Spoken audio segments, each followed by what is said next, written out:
Hey guys, welcome back to the channel.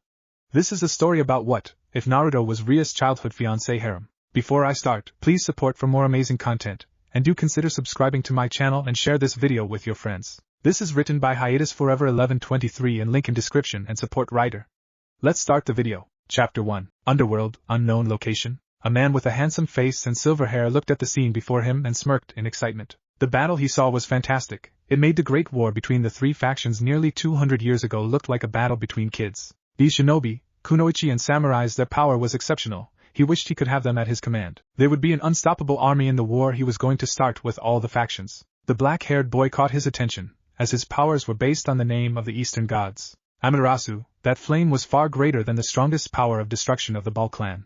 A never-ending flame that could burn anything to nothing. Not to mention that the power of Susanoo was so great and powerful that it could even defeat the strongest dragon king, Tamin. It's too bad that the boy had returned to the light, and chose to protect the world instead. What a shame. However, the person caught his attention the most was the blonde-haired boy. That boy, there was something about him that he couldn't understand. How could someone who lived in a village with so much hatred towards him since he was a small child could still care about those filthy humans? He should have killed off all those humans, or at the very least turned his back on them. The thing that amazed the silver-haired man the most was the boy's belief in his promises. He never broke a promise no matter what happened. Someone like him will be a fine addition to his army. Not to mention the power he housed. He had known about Yasaka, the leader of the Yukai faction and the strongest Kyuubi at the moment with the strength that could rival a dragon king. But the power of Kurama, the Kyuubi that is sealed inside the boy, could make Yasaka run off with her tails between her legs. When the blonde-haired shinobi took the fox's power, this war became far more exciting for the silver-haired man. As if that wasn't enough, the blonde boy could also use Senjutsu, a power that only Yukai in his dimension could use. Yet they always turned crazy due to the power behind it being so overwhelming.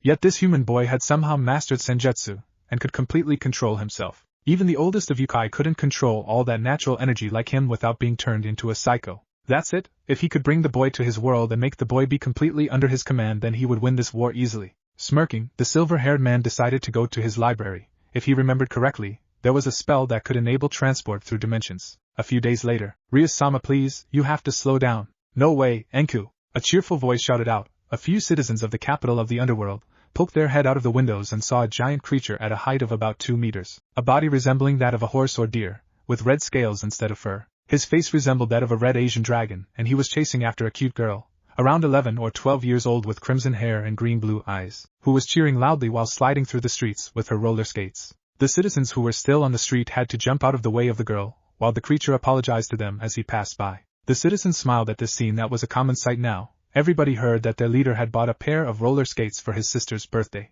The little girl, who was none other than the Princess Rias Gremory, the heiress of the Gremory clan and sister of Sirzex Lucifer, one of the 4 leaders of the Devil World. And the creature that was chasing after her was Enku, Rias's caretaker, and her brother's pawn. The girl continued cheering out loudly when she slid like a pro through the street of Lilith. Day after day of practice at home while being watched by Enku had annoyed Rias greatly, so here she was. She had found a way to run from her brother's pawn, and had a little time for her own. She just wished that her best friend Akino and little Kaneko were with her right now, but they were training at her brother's castle, and no matter how much she tried, her parents didn't let them play with her until night time. She understood that her parents just wanted them to be strong to protect her someday, but with an otaka like her, she always dreamed about a knight in shining armor would come to take her one day, just like how the main female character in the latest anime she got from her dad met the main male character. Rias slid to an alley and hid there. She waited until Enka passed through her, and went out, going straight to the opposite direction until she was finally free. Now she could do whatever she wanted, without Enku or her parents stopping her. But first, she had to hide her identity. Just one look and everybody would know that she was Rias Gremory. It's all because of her hair color, which was too unique and recognizable. So Rias pulled out from her pocket a ribbon she had borrowed from Akino this morning and a cap to put on her head and hide her face. Being a princess and the next heir to a big family was a huge burden. Even though Rias was just 10 years old, she knew how important her responsibility was. But like any children her age, she wanted to have fun, to play with people her age. She always slept with Akino at night, and the two talked about girl things. What she needed right now was a friend that played with her and could talk to her normally. Her friends at school always looked up to Rias as a princess, not as a friend like she always wanted. Deep in thought, Rias couldn't see that she was heading straight into a boy who was crossing the street. Before Rias understood what happened, her head had crashed into his stomach and knocked the two of them to the ground with her on top. Groaning out in pain from the impact, Rias lifted her head up and came face to face with the boy she was just crashed into. His eyes were telling her that he was in pain. Maybe she had crashed into him a little too hard. Can you get off me? Her cheeks reddened a little at the position she was in and quickly stood up. But her roller skates had a better idea. Rias fell right back into the body again, this time with her butt right in his face. "Sorry, I'm very sorry," she screamed out and stood up, with better balance this time. The boy slowly sat up and Rias had a good view of him. The boy, while looking no older than her, was slightly taller than Rias. His hair was blonde but was really bright, almost golden. His eyes were blue and his face had 3 faint whisker marks on each side of his cheeks, making his face even cuter. Unconsciously, Rias brought out her hand and touched his whisker. "Hey!" The boy jumped back a little. "What do you think you're doing anyway?" "Oh, sorry." Rias smiled, embarrassed.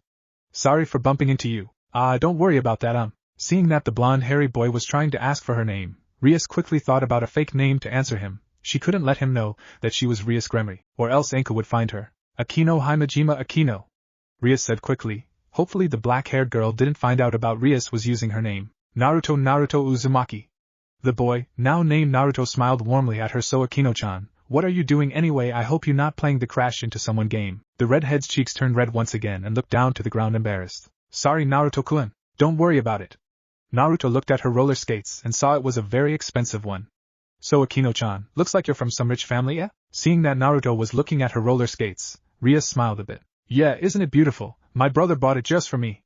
Rias smiled and slid around him. This was one of her favorite presents from her brother after all. It was a pair of the roller skates that had magic in it, meaning that it would grow with her and fit her feet perfectly, no matter how big she became. It was crimson in color to match her hair, but decorated with a few bluish gemstones. The roller skates were really expensive, and no matter how she didn't want to be like a spoiled brat like that Razor, her fiance, when she grew up, she still really wanted this roller skate when she saw it at the store. Her dream came true when her brother gave it to her at her latest birthday just a week ago. Having a family is very cool, isn't it? Naruto smiled sadly and began to walk away. Rias looked at Naruto and finally realized the clothes he was wearing it was really dirty and was torn everywhere. His body was really thin. He looked like he hadn't ate anything in a long time. A little sad, she realized the boy was an orphan. She quickly followed him. With her roller skate speed, it was really easy for her to catch up to him. "Wait Naruto-kun, how about you and I go to that shop over there and get something to eat?"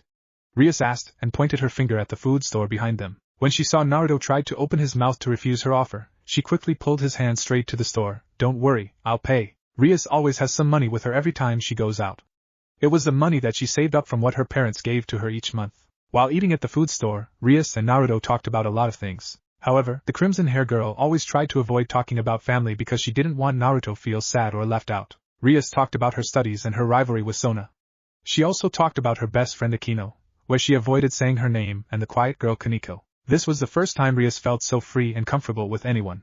Rias enjoyed being with Naruto, as he was really kind and funny when she got to know him. When night time came, the time to say goodbye had come and Rias didn't want to leave Naruto. He made her happy and became her first friend that didn't look at her as a princess. Maybe it was because of the fake name she gave him, but Rias somehow felt he would still be the same even if she had given him her true name. "Well Akino-chan, I guess we have to say goodbye now," Naruto said warmly. "Thank you for the meal Akino-chan, you really saved me today." "Naruto-kun, I don't want to leave you," she said sadly, but an idea suddenly popped into her head, and she caught his wrist and pulled him with her. "Let's go Naruto-kun, I will bring you to my home and—" She was interrupted by Naruto. "No Akino-chan."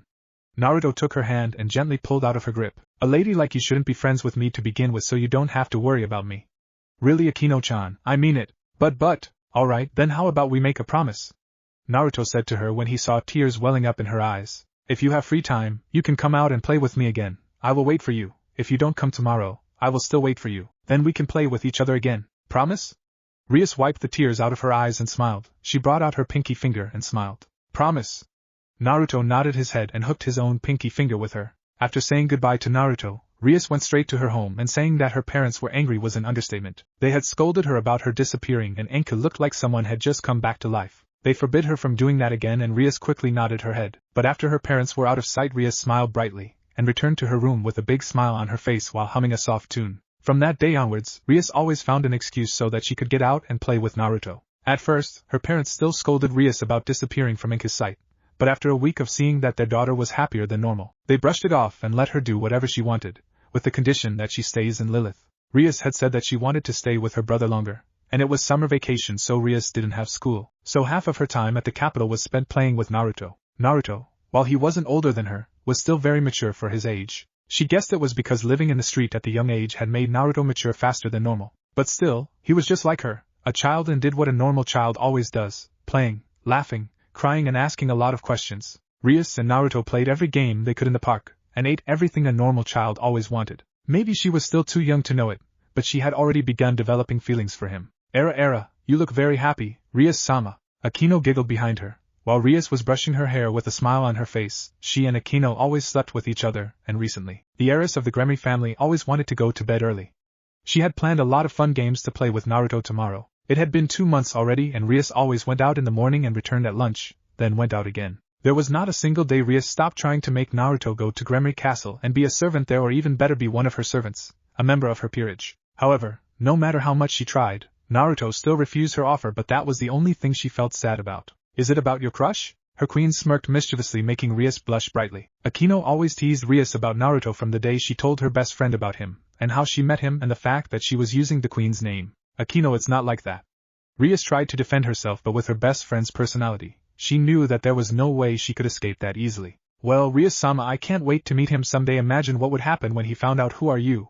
Akino smiled again. And who I am? This time, she was met with a pillow being thrown straight to her face by a furious Rias. Stop teasing me, Akino, and control yourself. Naruto-kun isn't a toy.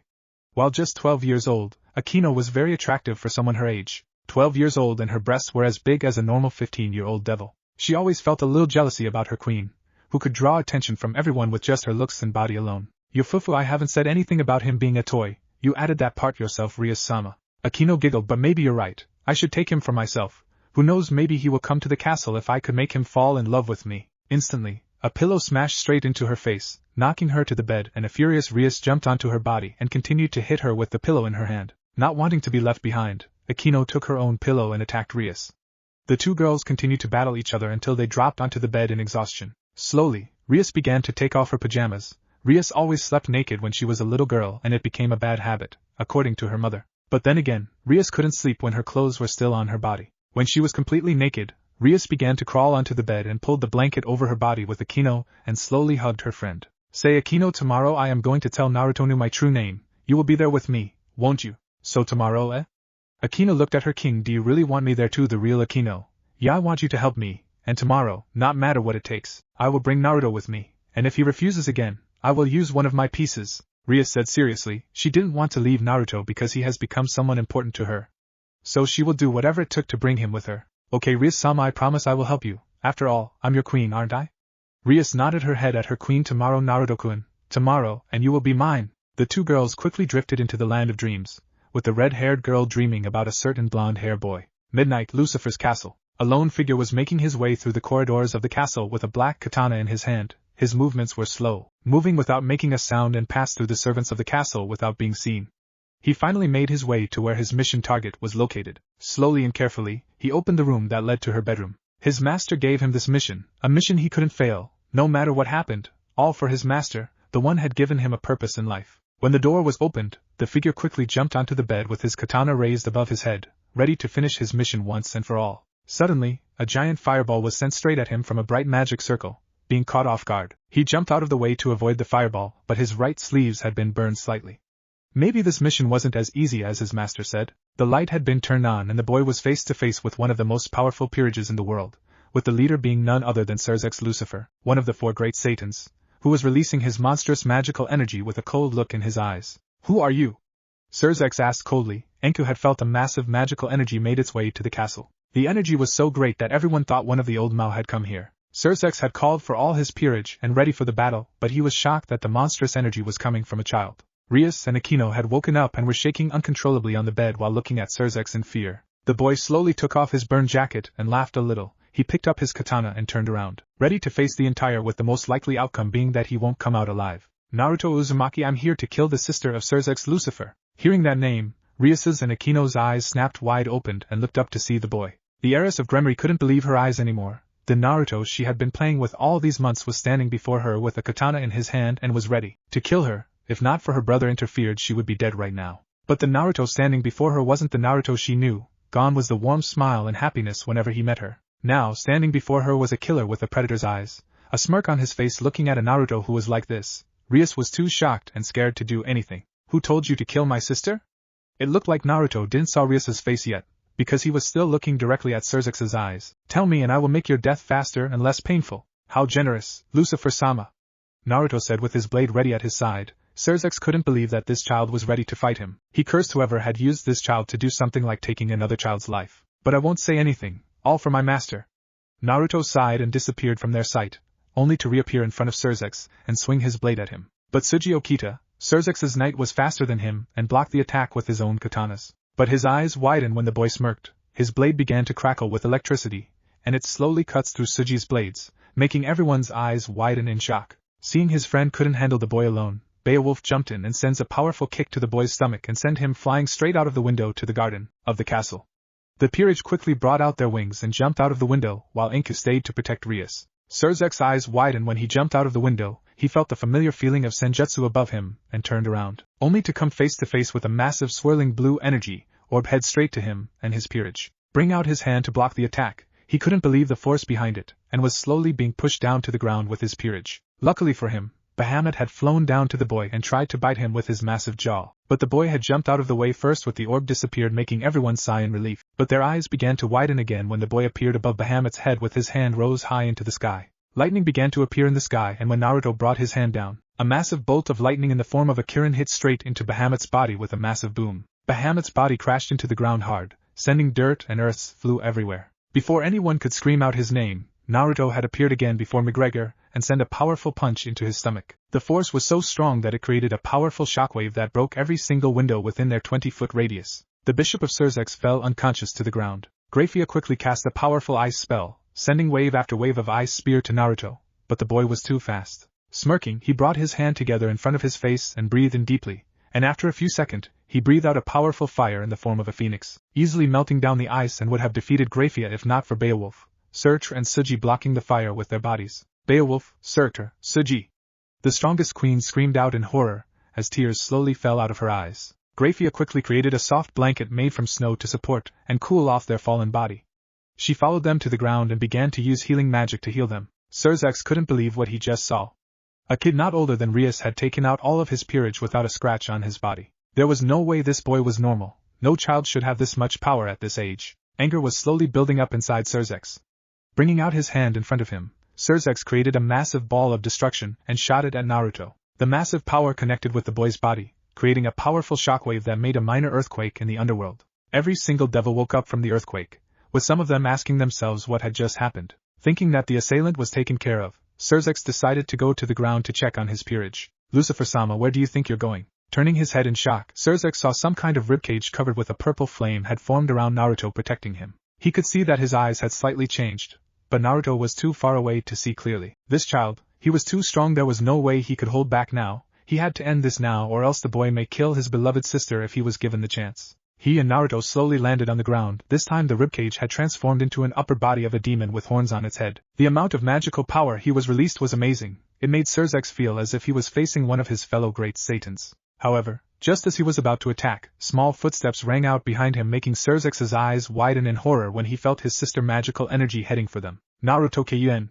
Rias screamed out with tears in her eyes while still running to him, with Akino and Kaneko following behind her. Please stop! It Surzex tried to scream out to his sister, but no matter how he tried, Rias wouldn't stop running. Surzex's eyes widened at the revelation that his sister somehow knew this boy. Surzex saw Naruto's eyes widen in shock and the skeleton slowly disappeared, leaving a wide-eyed Naruto looking at Rias with a shocked expression. Akino-chan!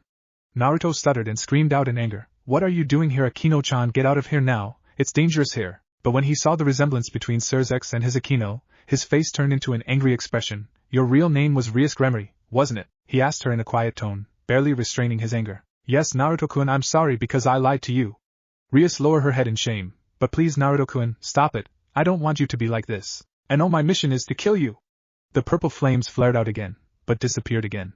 His eyes began to flicker between his normal eyes and crimson eyes with slit pupils. Naruto began to scream out in pain and clutched his head with his hands in agony and collapsed to the ground. Stop him! A strange demonic voice came from the blonde-haired boy. He's being controlled. Stop Naruto now, I can't hold him much longer. Even though Surzex didn't understand what was happening, he quickly ran to the boy and cast a sleeping spell onto him. But the boy broke out of the spell and kicked him in the stomach, knocking Surzex to the ground and stood up, running to Rias with his blade ready to impale her through her heart. Just as he was about to reach her, an ice cell began to form around him, making Naruto unable to move. His body was struggling against the cell trying to break free, but before he could do anything, 3 figures appeared and put their hands on his head. A giant magic circle appeared above his head, and no matter how hard he struggled, Naruto slowly drifted into sleep. Surzex, Graphia and Lord Gremory breathed out in relief that it was finally over. Rias slowly made her way to the blonde when Graphia melted down the ice and hugged him tightly, breaking down in tears. Rias, calm down, honey.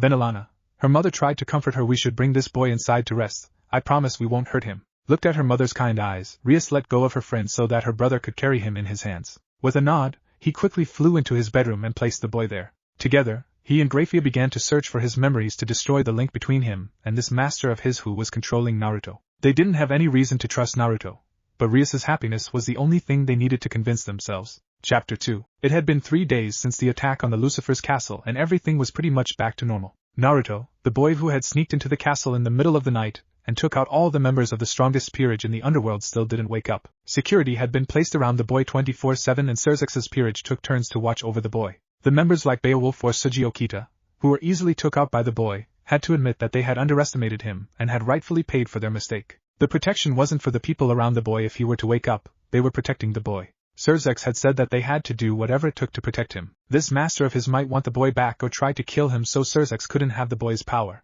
While scanning through his mind, Surzex had found out the boy's memories had been completely erased from his brain, and fake memories had been placed inside his mind. The memories were about Surzex and depicted his parents brutally killing the boy's family and relatives. This made Naruto wanting to make them pay for what they had done to him. He had found this master and went under his protection and would do everything to fulfill his master's intention.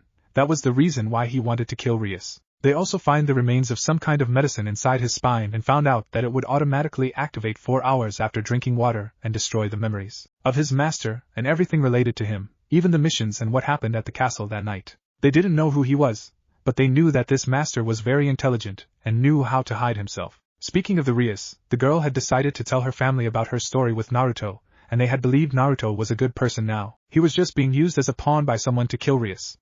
The girl hadn't left Naruto, who was still lying in bed with his mind completely damaged from all the memories that were erased and needed some time to recover. Rias always sat in his room whenever she didn't have to study or train with her peerage. She had asked her brother or her parents almost 1,000 times about when Naruto would wake up and had tried to feed him soup when meal times came. Her parents usually found her asleep beside the blonde's bed with her head resting on the bed. She had cried a lot and always prayed to her brother that he could wake up to play with her soon. While Rias was taking care of the blonde-haired boy, Surzex had to discuss with the other Mao about Naruto's conditions. He had found out that Naruto was completely human, but his body structure was really strange. He had a great healing factor that is almost as strong as the Phoenix's clan healing ability, a stronger body than normal, and even though he was unconscious, there was some kind of strange, almost Yukai-like energy coming from him. Ajuka, Surzex's best friend, had checked his lifespan and almost dropped his equipment in shock at what he saw. The boy's lifespan was longer than any human out there. And they also found out that no matter how old he is, Naruto would always keep the form of an adult man when he finally grew up. Naruto's great power couldn't be denied, and as strong as he is, they couldn't let his power fall into the wrong hands. So everyone had decided that Surzex should watch over the boy, which Surzex accepted with a smile, considering that his sister was really loved the blonde, almost as much as a girl would feel for her boyfriend. And then, after a week in a coma, Naruto finally woke up. It was a nice morning when Graphia came to the bedroom to check on him, while Suji and Beowulf stood outside of the door waiting for her and helped Graphia if she needed them. Graphia looked at the boy who was lying on the bed with a frown. She still couldn't believe that this boy could melt down her ice spear by a power that could make him breath out fire like a dragon. She could understand how the power behind that flame could take out 3 of the strongest devils in the underworld. She had felt the power of Senjutsu behind that attack, and she knew how dangerous and powerful a spell could be with help with natural energy. While the strongest queen admitted that she had underestimated Naruto, she still thought what could have happened if she didn't look down on him. Her hands would be stained with the blood of an innocent child, and she would never forgive herself after that. Suddenly, just as when Graphia had finished changing the clothes for Naruto, the boy began to groan quietly. His body started to stir, and his eyes were opening and closing rapidly due to the brightness of the light coming from the windows. Graphia rushed out the doors and quickly turned to Suji, who had the fastest speed among the 3 of them. Suji-san, please go find Surzex-sama. Tell him that Naruto has woken up. Suji's eyes widened in surprise but quickly nodded his head with a smile. Before he could go to Surzex's office, Graphia stopped him again. And remember not to tell Rias-sama about it. She will rush into this room the moment she knows Naruto has woken up, and she will disturb Surzex-sama. Suji's nodded again with a smile, and by using his great speed, Suji instantly disappeared in a gust of wind. Yash, the boy had woken up. Beowulf punched his palm with excitement in his voice. Now I will have a rematch, Ouch. Wani-san, I was just kidding. Beowulf screamed out in pain when the strongest queen stomped right on his foot with enough force to crack some bones inside him. Shaking her head in disappointment, Graphia quickly returned to the room. When she got back to the room, she saw the boy has completely woken up and was looking around with curiosity in his eyes. His blue eyes then landed on her and Grafia smiled a little. The boy's eyes showed nothing but kindness and worry inside them. It was so different than the cold eyes that night. Hello. Naruto tried to find a proper word to call the beautiful lady wearing maid outfit before him but felt that his mind was too fuzzy to think right now. The last thing Naruto remembered was playing with Akino as usual. He could feel some gash between his memories, but couldn't remember what it is no matter how much he tried. The next thing he knew, he had woken up on a soft bed, unlike the hard ground he was used to. Looking around, Naruto's eyes widened when he saw that he was in some fancy, expensive-looking place filled with so many things he couldn't believe he would see up close before. My name is Grafia Lucifuge. I am the head maid of the Gremory clan, also the personal maid of Surzex Lucifer-sama. Grafia lowered her head a little to greet Naruto. It's a pleasure to meet you, Naruto Uzumaki. Naruto instantly gasped in surprise. If this was the personal maid of Surzex Lucifer, then that's mean he was in the Lucifer castle. But how do you know my name, Grafia-san? Naruto asked nervously. Apparently she knew something about him. It's not every day a normal orphan like him from the capital Lilith could sleep in a castle like this, and in the Lucifer's castle at that. All your questions will be answered in due time, Naruto-san. Grafia nodded her head with a small smile on her face. Suddenly, the door opened and a handsome and young man in his early 20s with shoulder-length crimson-red hair and blue-green eyes walked in. Even if the man's face showed nothing but kindness and a playful smile on his face, Naruto could also feel monstrous magical energy coming from inside him. This was the first time Naruto had ever seen the crimson red of the underworld, the leader of the four great Satans, Surzex Lucifer. The strange thing was that the curves of his face, the shade of his crimson hair, his blue-green eyes and even the hairstyle, reminds him of her. He looks exactly a male, older version of Akino, thought Naruto. Naruto began to think about Surzex. He had heard that he didn't have a child yet, which meant Akino was a relative of Surzex. And he knew only one relative that could look exactly like the Mao, which was his sister, the princess of the Gremory clan. The Himejima Akino he had always played with was Rias Gremory. Shit, I'm in deep trouble. Naruto cursed out in his mind. He always knew his friend was rich, but being a member of the Gremory clan, which means she was one of the richest girls in the underworld and could be the most powerful princess in the underworld by her family lineage alone. How didn't he realize this before? How many devils had that crimson hair, and the money that could buy everything she wanted with just a part of her saved-up money? Seeing the blonde-haired boy hugged his head and shaking, Surzex chuckled a little. He couldn't believe that this boy had wiped out his peerage and nearly made him use his real form to fight with him. That alone had speak volumes about the boy's power, and what could he do in the future if he had proper training. Surzex coughed in his hand to draw the boy's attention to him. Grafia took out a chair using her magic and put it beside the bed for her master. Surzex thanked her and sat down in the chair with Grafia standing behind him. Good morning, Naruto-kun, feeling well? He asked kindly. Surzex didn't want Naruto to feel overwhelmed or anything. The boy had just suffered brain damage, and his mind clearly hadn't completely healed after all. Yes, Surzex-sama, thank you for taking care of me. Naruto nodded his head and smiled nervously. It's not every day that he could talk with the great Surzex Lucifer. But sir, could I ask you something? After receiving a nod from Surzex he proceeded. Why am I here? I mean, what happened to me that I'm in here? First, Naruto-kun, you just need to call me Surzex or Surzex-san. It's fine with me. Naruto smiled with a nod, and to answer your question, we had found you unconscious and suffering from a great deal of brain damage. You have lost a lot of your memories about your past life and you just remembered a few recent events, with my sister in it actually. Surzex chuckled again, seeing the boy blushed and embarrassed. The story he just told Naruto wasn't a lie but not the truth either. Everyone knew about that event, including Rias, and they had decided that Naruto shouldn't know about what he did to everyone, especially Rias that night. If he knew about that, Naruto might never forgive himself for nearly killing his best friend. The fake memories had been erased from his mind by that strange medicine, so they couldn't let Naruto find out the truth about everything. They couldn't think of what could happen if he found out. So Akino-chan's real name is Rias Gremory? Naruto asked and received a nod from Surzex. That's right, Himejima Akino is actually the queen of Rias's peerage. The Mao explained to him Riatan actually want to befriend with you in a normal way, so she had given you her queen's name. She had very few friends that could play with her normally, you know, Naruto-kun. Naruto thought about it. It's true that Rias had told him she had a lot of friends at school because all of them always looked up to her. The normal friends she did have were always some relatives or had the same status than her. At the time, Naruto just thought that she came from some rich family of Lilith, not one of the richest families in the underworld. Where is she now? He asked. She is studying right now.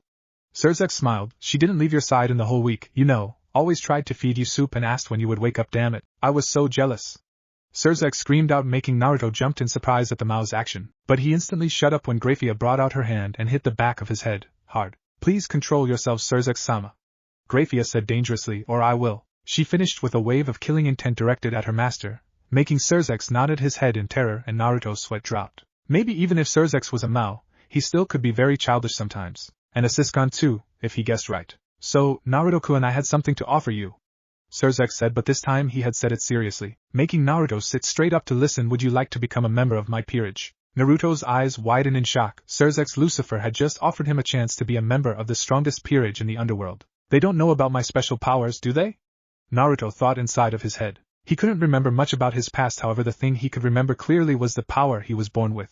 He had decided to keep it a secret even to Rias because he didn't want some power-hungry people use him. He knew a few lower-class devils like him were born with great power, until one of the high-class ones came and take them for their personal use. Naruto didn't want that to happen to himself, so that was the reason he decided to hide his powers. But then again, the Gremory clan were renowned for being devils with extraordinary affection. As such, they do not discriminate themselves from their servants, and treated them like they were their own family. So the devils of the underworld always wanted to serve at the Gremory clan, willingly. And he was like that too. Naruto wanted to work with the Gremory clan or at Lucifer's castle and always wanted to use his gift to help and serve good people. So the offer wasn't bad at all. Surzex offering Naruto a chance to be a member of his peerage meant that he could protect Naruto better. Surzex's pieces were really popular among the devils because of how powerful they were, so if Naruto joined his peerage, people won't feel suspicion about his powers. Maybe other devils would believe that Naruto was a devil, but inside he was a completely normal human, and without a sacred gear. This meant that having that much power could cause huge problems later on. After 5 minutes in thought, Naruto made up his mind.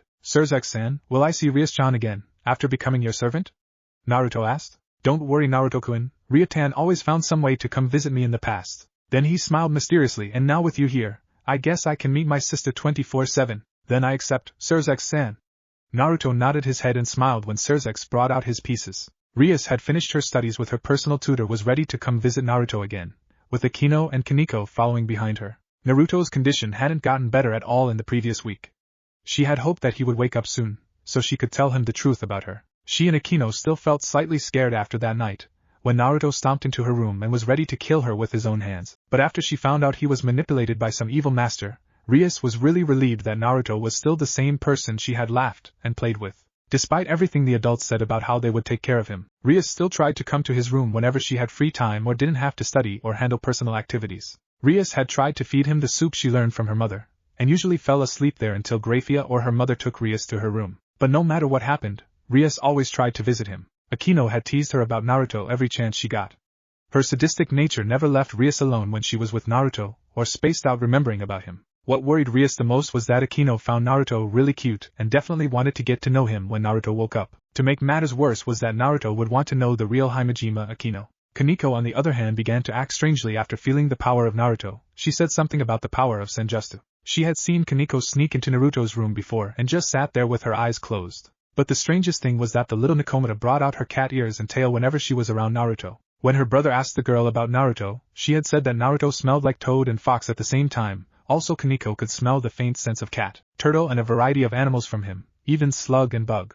First her, then Akino, and now he captured Kaneko's attention without even trying. Mumbling something girls her age shouldn't say, Rias went off to Naruto's room and tried to find some way to wake him up sooner, or maybe she should use her devil's pieces to help him recover faster. After all, they could even reincarnate someone already dead. Rias had planned that when Naruto woke up and after revealing her true identity to him, she would make him her servant, so that he will never leave her side. She was really glad that her parents had forgiven Naruto's actions that night, and really wanted to get to know the boy who had made their daughter so happy during the past few months. But when she already made her way to the corridor that led to Naruto's room, the purple sky outside began to darken, and she felt that familiar feeling when Akino and Kaneko were reincarnated into devils. And that feeling was coming straight from Naruto's room, but the energy was 100 times stronger than her own. Quickly running to Naruto's room and bending her body down to avoid Tsuji and Beowulf, she pushed the door open and saw a blinding crimson light coming from the bed. Once her eyes got used to the light, she saw her brother and Grafia were standing beside Naruto, who was lying on the bed with 5 evil pieces hovering above him. She tried to scream out for her brother to stop, only for the evil pieces to fly into Naruto's chest and disappear inside him and finally turn him into a devil in Surzex's peerage. When the crimson light died down, Naruto opened his eyes and sat up. Strange, I thought it would hurt or something like that. Naruto puts a hand on his chest and thought about it. He turned his head to Surzex but finally noticed Rias' appearance in the room. Rias-chan? The Crimson Mao and his maid turned around to face with an angry Rias Gremory, who was looking straight at her beloved brother with teary eyes with her cheeks bulging. Surzex would have screamed out kawaii and hugged his sister right there, but he knew exactly the reason for her anger and didn't want to upset her more. Oni Itama, what did just you do? She muttered dangerously. You see, Ryutan, Naruto had decided that he wanted to join my peerage. Surzex smiled playfully to his sister, and I had made him into one of my servants using the rest of my evil pieces. Cool, isn't it? A crimson aura began to appear around the little girl, her bangs shadowing her eyes. When Serzex opened his mouth to apologize to her, Rias looked up with an angry face and kicked her brother right between the legs. Dionai Baka. Naruto couldn't help but cross his legs and winced at the devastating attack he witnessed just now and looked at Serzex, who was writhing in agony on the floor, with pity. After a lot of tears of both pain and sadness from the brother, Grafia finally pulled her master out of the room and gave the two children some space. Rias just sat in the chair and looked at Naruto like he had betrayed her or something. Decided to break the silence, Naruto asked her the question he always wants to ask. So, you're Rias Gremory? Naruto asked carefully, as he didn't want to anger her more or something. Rias looked at Naruto with a surprised face, then looked away with shame-filled eyes. She knew that lying to your friend, especially Naruto who had become an important person to her, was bad, really bad. She tried to find the right words to answer him. After all, she just wanted to make friend with Naruto, a normal friend, with whom she could just be a child with. But she felt Naruto's hand on her head, and she looked up to see the smiling face of Naruto. Don't worry, Rias-chan, no matter who you are, you will always be my first friend, Naruto said, then grinned, making Rias's eyes lighten up. Her cheeks reddened and the princess finally broke into a smile. If we're friends, just call me Rias-chan like you used to, even in public, okay? Rias said to Naruto when he took his hand from her head. Naruto looked at her curiously. After all, he's just a servant of her brother, and she is the princess, the next heiress of a big clan. He didn't know if calling her like that in public is okay now, considering that he had knows about her status now. But if she wanted it, then he will do as she command. Okay, Rias-chan. Naruto and Rias talked about a lot of things till afternoon, when Naruto finally could get out of the bed, followed Rias through the corridors of the Lucifer's castle, and finally made their way to the main dining room. Rias stepped in first. Naruto took a deep breath and followed behind her. Looking around the main dining room, he saw a lot of maids and servants were being ordered by Grafia and running past him to set up the food on the table for the Gremory family. Rias had been ordered from her family to bring Naruto here with her, so he would eat dinner with the rest of her family. He could see that the man sitting at the head table with a warm smile watching him carefully was Rias's father, Lord Gremory, and the woman sat there beside him were Rias's mother, who looked like an older version of Rias with the exception of her shorter hair. Both of them were looking directly at Naruto, making him feel slightly nervous and self-conscious. And then there were the two girls that sat near Rias. One of them was around the same age as Rias with very long black hair and violet eyes, her hair being tied in a long ponytail, reaching all the way down to her legs with two strands sticking out from the top and sloping backwards with a blue ribbon keeping it in place. Her face was really cute, yet a lot mature than Rias thanks to her ponytail. The most noticeable of her appearance was her asset, which was a little bigger than a normal girl her age should have. The girl looked at him with a smile on her face and winked at him when she saw his eyes landing on her. The next girl was a really cute little girl around 10 years of age with white hair and hazel eyes. At the front, her hair has two long bangs going past her shoulders and several loose bangs hanging over her forehead, while the back has a short bob cut. The girl was looking at him with a blank expression on her face, making it kind of hard to tell what she was thinking in her head at the moment. But Naruto felt the energy coming from her very familiar. Ah, Naruto-kun, Serzex said from behind him when he stepped inside the room. Naruto turned his head to see the Crimson Lucifer smiling at him, and kindly said, "Now, follow me, you will sit next to me, Naruto-kun." Naruto quickly followed Serzex to the table and sat down next to him. His seat was opposite to the white-haired girl, who still didn't take her eyes away from him, but then again, except for Grafia and the servants, everybody in this room were looking at him with curiosity. But he could see it wasn't just curiosity in the gaze from the black-haired girl's eyes. "Tu-sama, Ka-sama," Serzex said from his seat and motioned his hand to the blonde boy. "Let me introduce you to my newest servant, Naruto Uzumaki." Both parents didn't seem so surprised about the news. Naruto guessed maybe Serzex had told them beforehand that he was going to make Naruto his servant by using his devil's pieces. "Naruto, a pleasure to meet you. My name is Joseph Gremory, current head of the Gremory clan." Rias' father stood up and Naruto quickly did the same. Both of them shook each other's hand with a smile on their face. "Me too, Gremory-sama. A pleasure to meet you, Naruto-san. My name is Venelana Gremory." Venelana stood up and said to Naruto and offered her hand to him. He just shook it like with Lord Gremory, making his wife smile a little and gaining a chuckle from Serzex. "The pleasure is mine, Venelana-sama." When Grafia finally finished her duties, she came and stood behind Serzex as usual. The servant began to put dinner on the table and Naruto could feel that he was really hungry, and wanted nothing more than dig in and eat his food. But this was a high-class dinner, so he guessed he had to act like someone had proper manners. When everybody began to eat their food, Naruto tried to eat as slow as he could. He could feel two sets of eyes looking at him directly, and knew exactly who they belonged to. Grafia and Venelana, no doubt about it. "So, Naruto-san, can you tell us more about yourself?" Venelana broke the silence. "Yum, Venelana-sama." Naruto swallowed the food in his throat and said, "There's not much about me really. As far as I remembered, I had been living on the streets since I was 2 years old. Traveled here and there until I stopped here at Lilith to try find a job or someplace that accepted me, but sadly that no one wants to take in a 10 years old kid. That's all that happened to me until I met your daughter." Rias smiled brightly when she heard that part. Naruto had found out that the Gremory family was just like Rias. They were kind, warm and could become very funny in the male member's case. The dinner was enjoyable with delicious food, good drinks and a lot of laughs as Rias told them about her studies with her tutor and her magical power training. Speaking of training, an hour after the dinner, Naruto came face to face with Beowulf, the descendant of the hero Beowulf and also Surzex's pawn just like him. He has the appearance of a man in his mid-20s with brown hair and was one of the top 5 pawns in the Underworld, which meant he was extremely powerful. Surzex had decided they should test Naruto's power, and told the boy he should go all out against someone like Beowulf. Grafia was standing outside with her hand raised to create a barrier, to protect the Lucifer's castle against Beowulf's strength, but as when she cast her spells, Grafia's eyes kept glancing at Naruto. Well, nothing to hide now, he will show them his power. Rias was sitting in a chair behind the barrier with Akino and Kaneko. Even though she knew that Naruto had defeated all the members of her brother's peerage that night, she also knew that they had underestimated him, and there was no way Beowulf will make the same mistake again. She was really worried for Naruto, and hoped Beowulf didn't hurt him much. The rest of Surzex's peerage came to see their newest comrade in action. Even though they saw Naruto's power with their own eyes, they still couldn't believe he held that much power at such a young age. McGregor had done some research about humans who could use senjutsu and found out Naruto was what ancient humans called sage. Now if you two ready then begin. Just as Surzex said that, Naruto instantly slammed his palm to the ground with some strange words spreading out everywhere, and in a puff of smoke, a tri-pronged kunai appeared on the ground.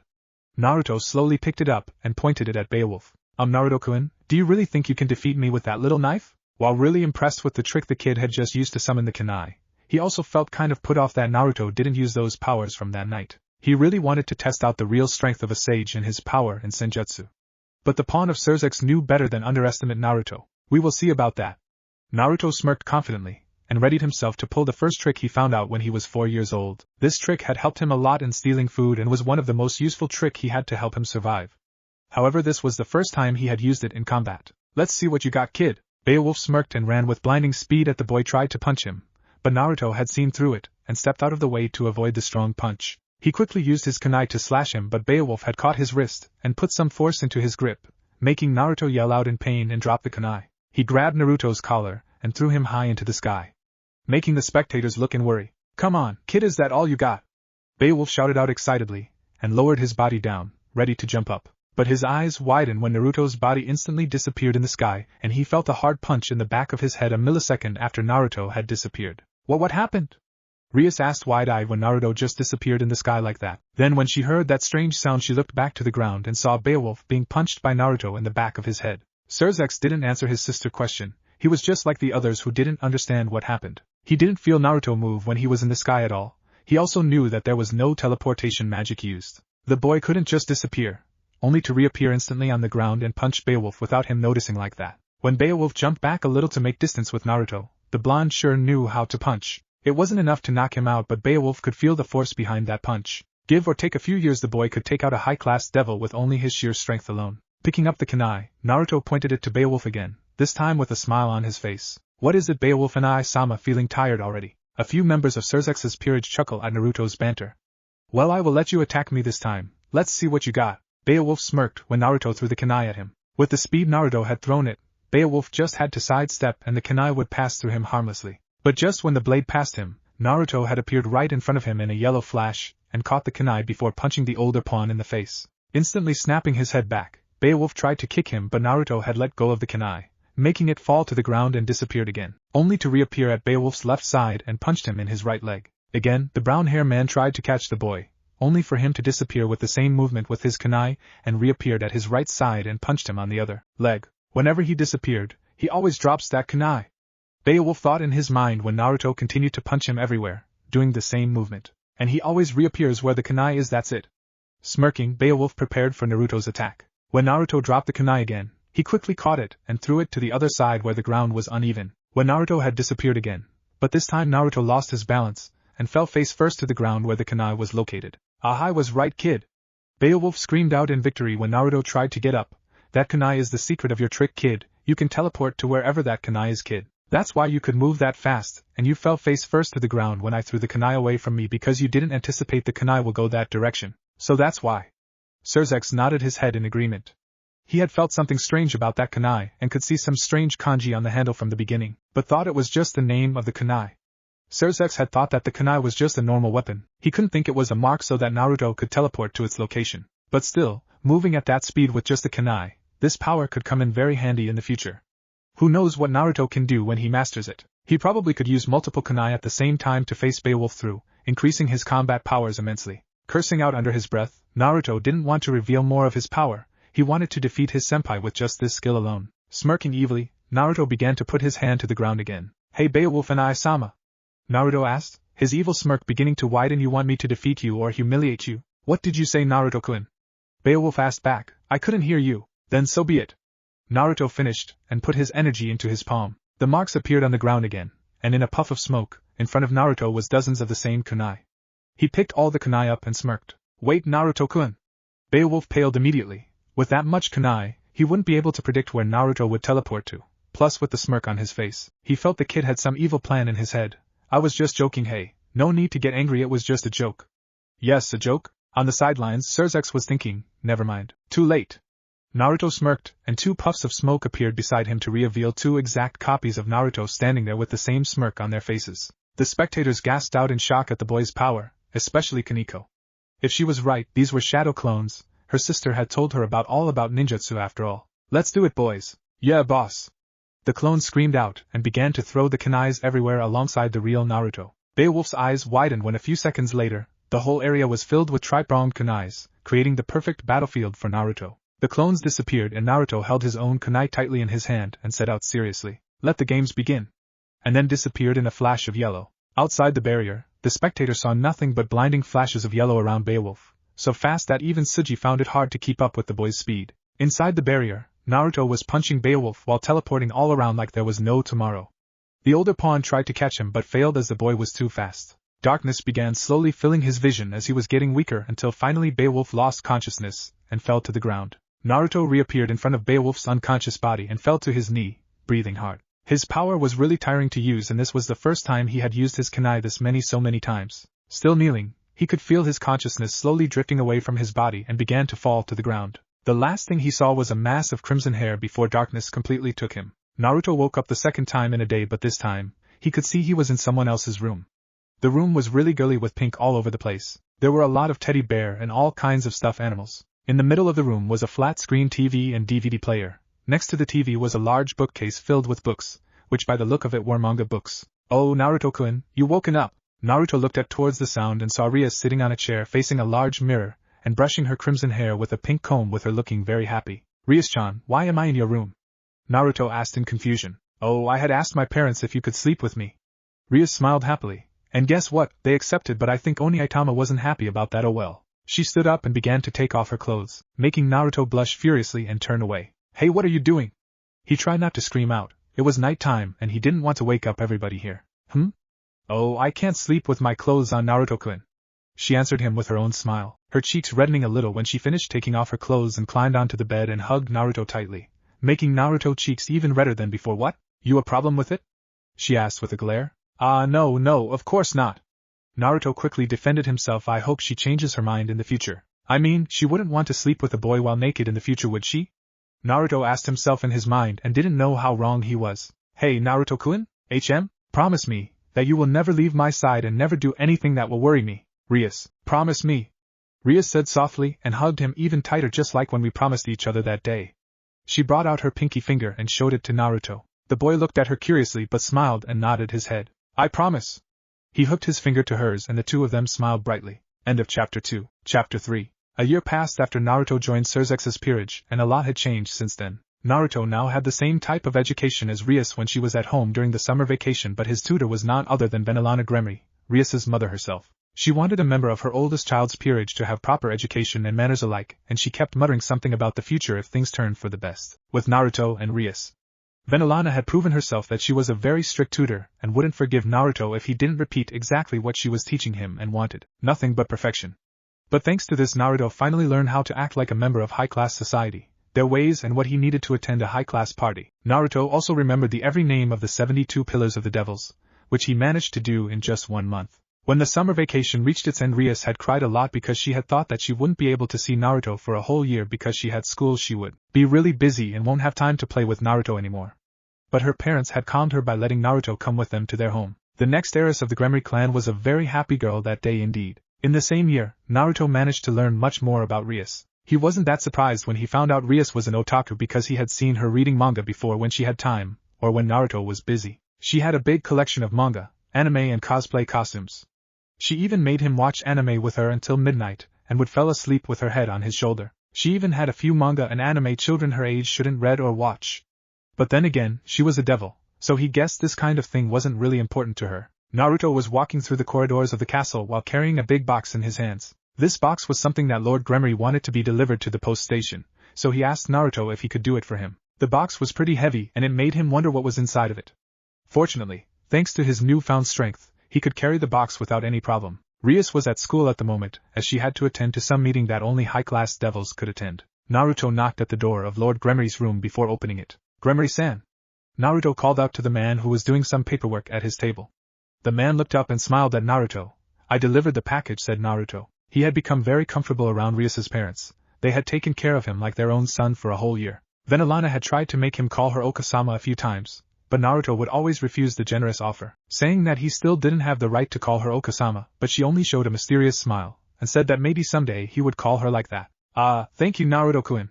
Lord Gremory smiled at the blonde-haired boy. Naruto had become a part of his family in less than a month after he came here. Now he saw the boy as one of his own. Naruto was truly a child that anyone would wish for, kind and full of happiness. The servants at the castle, especially the maids, really like him because he would always help them whenever he had the chance. Watching Naruto made the elder Gremory remember when Surzex was still a child. "Your job is done, Naruto-kun, however I have one more favor to ask you." "What is it, Gremory-san?"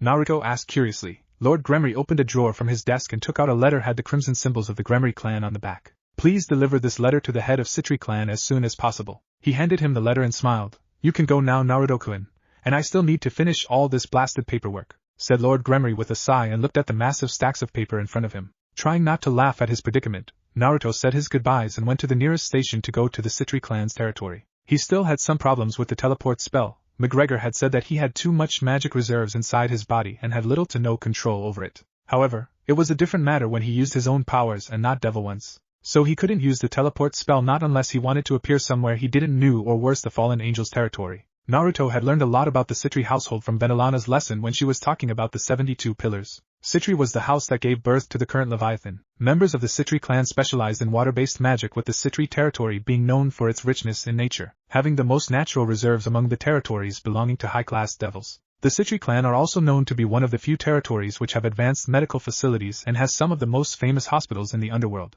Even Naruto's brain damage was cured at the most advanced hospital there. After 45 minutes of traveling, Naruto finally arrived at Citri territory. It was exactly as he had read about it. This place was filled with so much greenery. He could see the forest from here, and a part of him felt that he wouldn't mind living here for the rest of his life. Naruto felt nothing but peace while being here. From the station, Naruto began to walk at the Citri's castle, hoping that the head of the Citri clan was at home. Based on what Akino had told him about the younger daughter of the Citri clan, she was a good friend of Rias but also had some kind of rivalry with her. Naruto could still remember the last time he was here, and it was while traveling in an ambulance that was driving him to the hospital. The head doctor even said that he needed the best medical attention they could get for him. After another 20 minutes of walking, Naruto finally reached his destination. He could have run and made it there in only a few minutes, but Naruto wanted to see the city. He could see that the Citri clan was as rich and powerful as the Gremory clan. It was no surprise, seeing that they were, after all, one of the most powerful family of the 72 pillars. From what he had heard about the current Leviathan, he knew that she was a girl around Surzek's age and the most powerful female in the underworld. Not only that, Grafia used to challenge her for the title of Leviathan, and their fight had completely frozen the underworld, but Leviathan had won in the end. Naruto had done some research about the Citri family, and found out their specialty was the use of water-based magic. But if Grafia and this Leviathan had fought and froze the underworld, then that meant that Leviathan's magic was ice-based magic, which is somewhat different than her family's trademark magic. When Naruto was nearing the gates of the castle, he felt a gust of wind behind him and turned around, only to see a pink blur ran past him with extreme speed, nearly knocking him to the ground with sheer speed alone. The pink blur going straight to the castle. "What the hell is that?" Naruto asked. The only person he knew with that kind of speed was Tsuji. Sotan. A girlish scream rang out from the castle. Naruto wondered who was she and assumed that she had a powerful set of lungs to scream that loud. The castle was really big and had a massive garden, and yet he could still hear that girl's voice clearly. When the door opened for him, Naruto began to walk inside and informed the guard about the message he had to deliver to the head of the Citri house. At first they didn't trust him, but after seeing the symbol of the Gremory, they let him in. The castle of the Citri clan was as big as the Gremory's, while inside the Gremory castle was decorated mostly with red. The Citri castle was mostly blue. Even the maids and servants here were wearing a blue outfit with the symbol of the Citri clan on their chest. Speaking about the maids, Naruto could hear a lot of giggles coming that came from them. Also he noticed how they were throwing glances at him, and began to feel a little uncomfortable. It was just like the first month at the Gremory castle, all the younger maids there were always glancing at him, and would burst out in giggles whenever he looked back. It lasted for a month until Rias had put a stop to it with the help of Akino. Strangely enough, it was the first time he had ever seen those two actually agree on something. While Naruto was wondering where the head of the city was, he heard someone coming from behind him and jumped at him on purpose. Acting quickly, Naruto crouched down, and that person flew past his head harmlessly and fell face first onto the ground. The problem was that jumped was a girl wearing a very short skirt, so when she fell to the ground, her skirt was lifted up to her hip, exposing her white panties for Naruto's naked eyes. Ouch, that hurt. The girl moaned out, and trying to stand up, Naruto was trying to look away from the view the girl was giving him. Are you okay?" said Naruto, trying to look away. He quickly stood up and went to help the girl in question by offering her a hand. The girl took his hand and stood up. Now Naruto finally had a good view of the girl. She was a beautiful girl with long, black hair tied in twin ponytails and violet eyes. She looked no older than him, but her breasts were bigger than even Akino and some of the adult maids at the Gremory castle. She was dressed in magical girl clothing, the same outfit of the main heroine from Magical Girl Milky Spiral 7, an anime Naruto had watched with Rias 3 months ago. She was holding a long wand with the same design as the wand in the anime. Her forehead was slightly red from the impact, but all in all she looked perfectly fine. "Hello," Naruto greeted her with a smile, but the girl was glaring at him like he had taken something important from her. "Where is Sotan?" she asked him while looking directly at his eyes. Her face was so close to him that if he were to move just a little, his nose would touch hers. "You're hiding her, aren't you?" she asked with a glare. That was when Naruto felt that something was not right. The temperature around the castle began to drop at a really fast pace. I don't know, what are you talking about?" Naruto tried to defend himself. He took a step back, but the girl also moved forward. "Don't lie to me."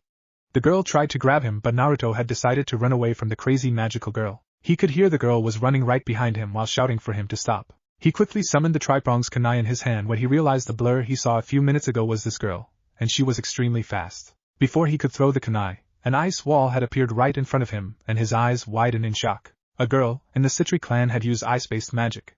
There was only one Citri that could do that. "Seraphal Leviathan," said Naruto, stopping dead on his track when he realized who was chasing him. But he didn't know that Seraphal was still running and crashed straight into him. When he suddenly stopped, he felt something very soft that contacted to the back of his head, but this time he was prepared for it. Naruto quickly regained his balance before he could fall to the ground. You are tougher than I expected." The magical girl, now named Seraphal, quickly left his back with a confused look on her face. "Well, now spill it out. Where is my Sotan, Leviathan-sama?" Naruto turned around and said with a serious voice, "I don't know what are you talking about, and I didn't hide your Sotan." Naruto pulled the letter out of his pocket and showed it to the Mao. "I'm here to deliver this message to your father, the head of Citri clan, Lord Citri." Seraphal tilted her head to the side and took the letter from him. This was the first time he had ever seen the Mao Seraphal Leviathan, and she didn't look like what he had expected. But Naruto knew better than judge a Mao by their appearance. After all, he had learned that the hard way that most of the time that the crazier and weirder people are always the strong ones. Take Surzex for example, and now Seraphal too. "Okay," her hand the letter back to Naruto with a smile. "But do you know where Sotan is?" "I had been looking for her everywhere." "Say, Leviathan-sama, by any chance this Sotan is your sister?" asked Naruto, getting a nod from here. "Then she must be at school at the moment," said Naruto, trying to calm Seraphal. "How did you know that Sotan was at school?" Seraphal asked again. This time her playful tone was gone. "Are you a stalker that follows my sister?" "I knew it. She is too cute for her own good," said Seraphal, but was quickly interrupted by Naruto. No, Leviathan-sama, my friend Rias Gremory happened to attend the same meeting as your sister," said Naruto. The Mao looked at Naruto up and down and finally realizing something. "So you must be Naruto Uzumaki Surzex-chan's newest pawn," Seraphal said. "It's good that I can finally meet you, you're so cute." Then she beginning to do some poses and finished with a wink, and it looked somehow familiar to him. Maybe he had seen those movements somewhere before. "My name is Seraphal Leviathan, but you could call me Sarah-chan or Leviathan. Because I'm the great magical girl Leviathan, that's it." Now Naruto remembered where all those poses came from. It was from the TV show Miracle Leviathan. Rias had made him watch that anime with her every Saturday, and the main heroine was a magical girl who would fight the evil forces to protect justice. While it was a little childish, Naruto knew that the children of the underworld really loved the show, maybe even the adults, considering that the main heroine was really sexy. "Naruto Mao, why don't you ask me for my photograph? Everyone always asks for my photograph when they see me." The Mao suddenly hugged Naruto really tight. "I always wanted to meet you, Naruto-chan. You look so cute with those whiskers marks. Please, just call me Sarah-chan or Leviathan, okay?" She began to bring her hand to his cheeks and caressed his whisker marks. Naruto's cheeks began to redden. While Surzex was childish, he didn't know that someone could be even more childish than him. The strongest female of the underworld was playing with his whiskers with excitement. He wanted to make her stop but was afraid of making her upset, so he let her do what she wanted, but instantly remembered about his job here, so he took a step back. Sorry, Sarah-chan. The magical Mao eyes shone with happiness when he called her that. But I need to deliver this message to your father. Sorry, Naruto-chan. Sarafal smiled brightly to him, but my father isn't home now, so if you want, you could give the letter to me. I'll give it to my father later. Oh, thank you, Sarah-chan. Naruto lowered his head down to thank her and gave her the letter. Even though Sarafal was smiling brightly and didn't look like it, she was eyeing the blonde-haired boy before her carefully. She had heard about Naruto from Surzex and found out a lot about him. After all, she was the Mao in charge of foreign affairs. She had asked everyone about Naruto as carefully as she could, but Sarafal still didn't found out much about him. This boy before her was full of mysteries, not to mention his powers. This boy came out of nowhere and took out the strongest peerage in the underworld with ease. She had heard that Rias and her peerage had some special feelings for him even though they were still very young. It was really common that adult female devils are always attracted to powerful males, and she wasn't an exception. She could see that when Naruto finally grows up, he will be very handsome and attractive, not to mention very powerful with Surzex's training, and could become an ultimate class devil in no time. Just a few years and she might have to get out this of childlike form, and return to her true age to seduce him. Unconsciously Sarafal licked her lips at the thought. Sarah-chan, Sarah-chan.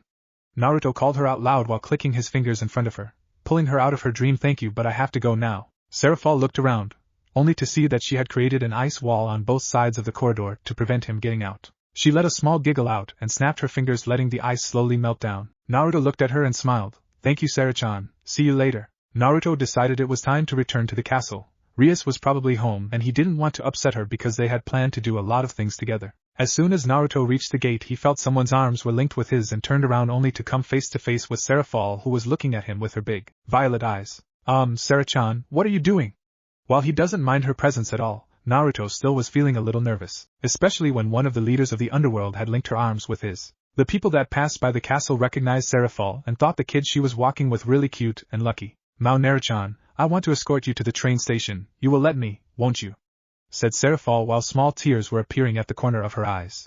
Of course, Sarah-chan, please don't cry, said Naruto, panicking. A girl crying was something he didn't want to face ever again. He had learned it the hard way when he forgot Rias's birthday last year. The girl had cried all day and acted like she didn't know him, or didn't even acknowledge his presence when they were together in the same room. Naruto felt like he was in hell when it happened, which was quite ironic if you think about it. Well then, let's go, the Mao said out loudly with excitement in her voice, completely forgetting about her sister, who happened to just arrive at home and was wondering where her immature sister was. Naruto and Sarafal began to walk through the street of the city heading to the nearest station. When the magical Mao had asked him why he didn't use the teleportation spell for faster transport, he had told her the truth about his magical energy, and the girl kind of felt sorry for him. Usually low-class devils couldn't teleport because they had little magical power, but in Naruto's case it was the opposite. His magical power was so large and uncontrollable that he would just overcharge the seal. After Naruto got in the train, he could see that some children began to gather around Sarafal asking for her photograph. Even though with so many people around her, she still managed to send him a wink and a smile when the train began to move. Naruto thought that even with her immature personality, Sarafal was just a free spirit, someone who would do whatever she wanted. Checking the clock, Naruto's eyes widened slightly. It was already very late, and Rias was probably at home right now and looking everywhere for him. With no other choice, he decided to try and teleport himself to the castle. He had put a kunai in the castle just in case of emergencies, but to use it at such a long distance was gonna be really hard for him. Sometimes Naruto couldn't understand his magical reserve at all. People always said that he had an enormous reserve and he hardly felt exhaustion when he used his magic with little to no rest, but when he used his own magic, the magic that he was born with, he always felt more tired than when using the magic he learned from McGregor. Sometimes, when Naruto uses his magic, he can feel that the energy is slightly different from the energy he uses for normal devil magic. Once he reached his final destination, Naruto took a deep breath, preparing himself for what was next to come. Rias. As soon as he opened the main door, he was met with a very angry Rias. He was really in trouble now. Where have you been? Rias said slowly but dangerously. Her crimson aura began to appear around her, and that's what made him worry. If she tried to be angry, the aura won't appear, but when she really was pissed, the aura could be seen by naked eyes. I was delivering a message for your father. He answered her as calm as he could. Really? Rias asked him with an eyebrow raise, but when she saw his truthful face, she smiled to him and said excitedly, okay, let's play Naruto. He nodded with a smile and quickly followed her while he felt a little drained by using his technique, but then again watching her smile would make everything worth it. A month later. Naruto-kun, I'm home. Rias blushed slightly at the way she had just said those words. It made her and Naruto look like a married couple, even though the idea always made her happy. What are you doing? She asked, looking at Naruto, who had a lot of his tri-pronged kunai on the table. He was wearing a crimson bracelet in his hand and another one that looked exactly like it was on the table. "Ah, welcome home, Rias-chan." Naruto stood up and took the bracelet with him. "This is for you, Rias-chan." He handed the bracelet to her with a smile on his face, making Rias blush brightly. "Really?" Rias asked with excitement, and put it on her wrist and found it fitted her perfectly. While it was nothing special, she felt really happy that Naruto had gotten her a bracelet just like his. It made them look even more like a couple than before. "But I hope this won't be my birthday present," she said with a slight glare. She still hadn't forgave him about forgetting her birthday. It's true that she didn't told him that it was her birthday that day, but how could he not recognize the atmosphere around the castle that day? "Don't worry, Rias-chan." Naruto smiled to her now. "I need you to do me a favor," and nodded from the crimson-haired girl. "I need you to go outside and go wherever you want. Then channel your demonic power to the bracelet." "Okay." Rias nodded her head and head out of the room, a little curious about what would happen if she channeled her energy into the bracelet. When she arrived at the garden, she began to channel her energy into the bracelet, and saw it shone a little. "Hello, Rias-chan," said Naruto from behind her. Rias gasped out loudly and jumped into the air, but she quickly regained her composure and turned around, only to be face to face with Naruto. "Now wait, how?" Rias asked with a frown on her face while pointing at the castle and then at Naruto. She didn't felt anyone around her at all. The training with her brother had helped her sense others better, so now she could prepare herself if someone wanted to surprise her from behind. Naruto chuckled and took her wrist and pointed to the bracelet. "This bracelet, Rias-chan, works exactly like my tri-pronged kunai. It has a mark that helps me teleport to you whenever I want." Rias' eyes widened in surprise at this. "But I had put something extra into the bracelet. Whenever you are in danger or want me here with you, just channel your energy into the bracelet." Naruto then pointed to his own. "And this will alert me immediately, and I will be by your side before you know it." Naruto finished with a smile but quickly fell to the ground because Rias had jumped on him and hugged him tightly. "Thank you, Naruto-kun, thank you!" Rias cried out happily. This bracelet may be the best gift Naruto had ever given to her. With this, he would always know where she is and could always come to her whenever she need him. Era, Yufufu, the couple's having it bad again." The usual giggle of Akino made Naruto's and Rias's eyes open wide, and both of them quickly stood up. Rias's queen was standing in front of them with a hand covered her mouth to hide her giggle. "Akino!" Rias groaned out. "Well, looks like you finally got yourself a very useful artifact, isn't it, Rias-sama?" Akino beginning to make her way to the blonde-haired boy and snaked her arms around his neck. She whispered seductively in his ear but also loud enough so her king could hear. "It's good to see you, Naruto-sama. You know you had spent a lot of time with Rias-sama lately, and I'm sure you're probably bored of her, and would want to spend time with someone more mature than her. Don't you think, Naruto-sama?" Naruto gulped nervously. Akino had been really forward with him lately. The girl always found some way to tease him and Rias. His best friend had told him that her queen had a sadistic personality, and it would get really dangerous when she grew up. Akino had refused to call him Naruto no matter what he tried, always called him Naruto-sama because she didn't mind being dominated by him, or under his authority. Akino even tried to sneak into his room to sleep with him and Rias before, only to be kicked out by a very angry Rias, and after that he could hear Akino's lightning magic attack boomed outside of the room together with Rias's power of destruction. Rias looked at Akino with her aura flaring out of her body. The fact that Akino always called her crush Naruto-sama always pissed her off, and no matter how much time had passed Rias's body could never match Akino's. Her breast size was always bigger than her, and her queen's hip were much wider than Rias. The crimson-haired princess was very proud about her body, but whenever she looked at Akino, she always wanted to take that fallen angel blood away from the girl. Rias had heard some boys at her school talk about Akino. While they had accepted that Rias was the most beautiful and cutest girl at school, they also said that Akino was the sexiest. The thought about her queen taking Naruto away from her made Rias's anger built up slowly inside her. Maybe she hadn't educated her servants hard enough. "Akino," Rias said sweetly, "followed me please." "Oh, why should I?" She began to rub her body against Naruto, his face reddening at the contact. He could feel her rapidly developing breasts rub against his right arm. "I'm sure he wants me to stay with him, isn't that right, Naruto-sama?" Seeing Rias gave him an evil glare, Naruto gulped again and turned to the dreaming face of Akino. Akino-chan, you should follow Rias, she might need you or something. Your wish is my command, Naruto-sama." Akino nodded her head and turned to Rias with a sadistic smile. "Well then, Rias-sama, I think we should settle the final score." And beginning to show her own aura, which is yellow in color but also had lightning cracking around her body. "Come with me then."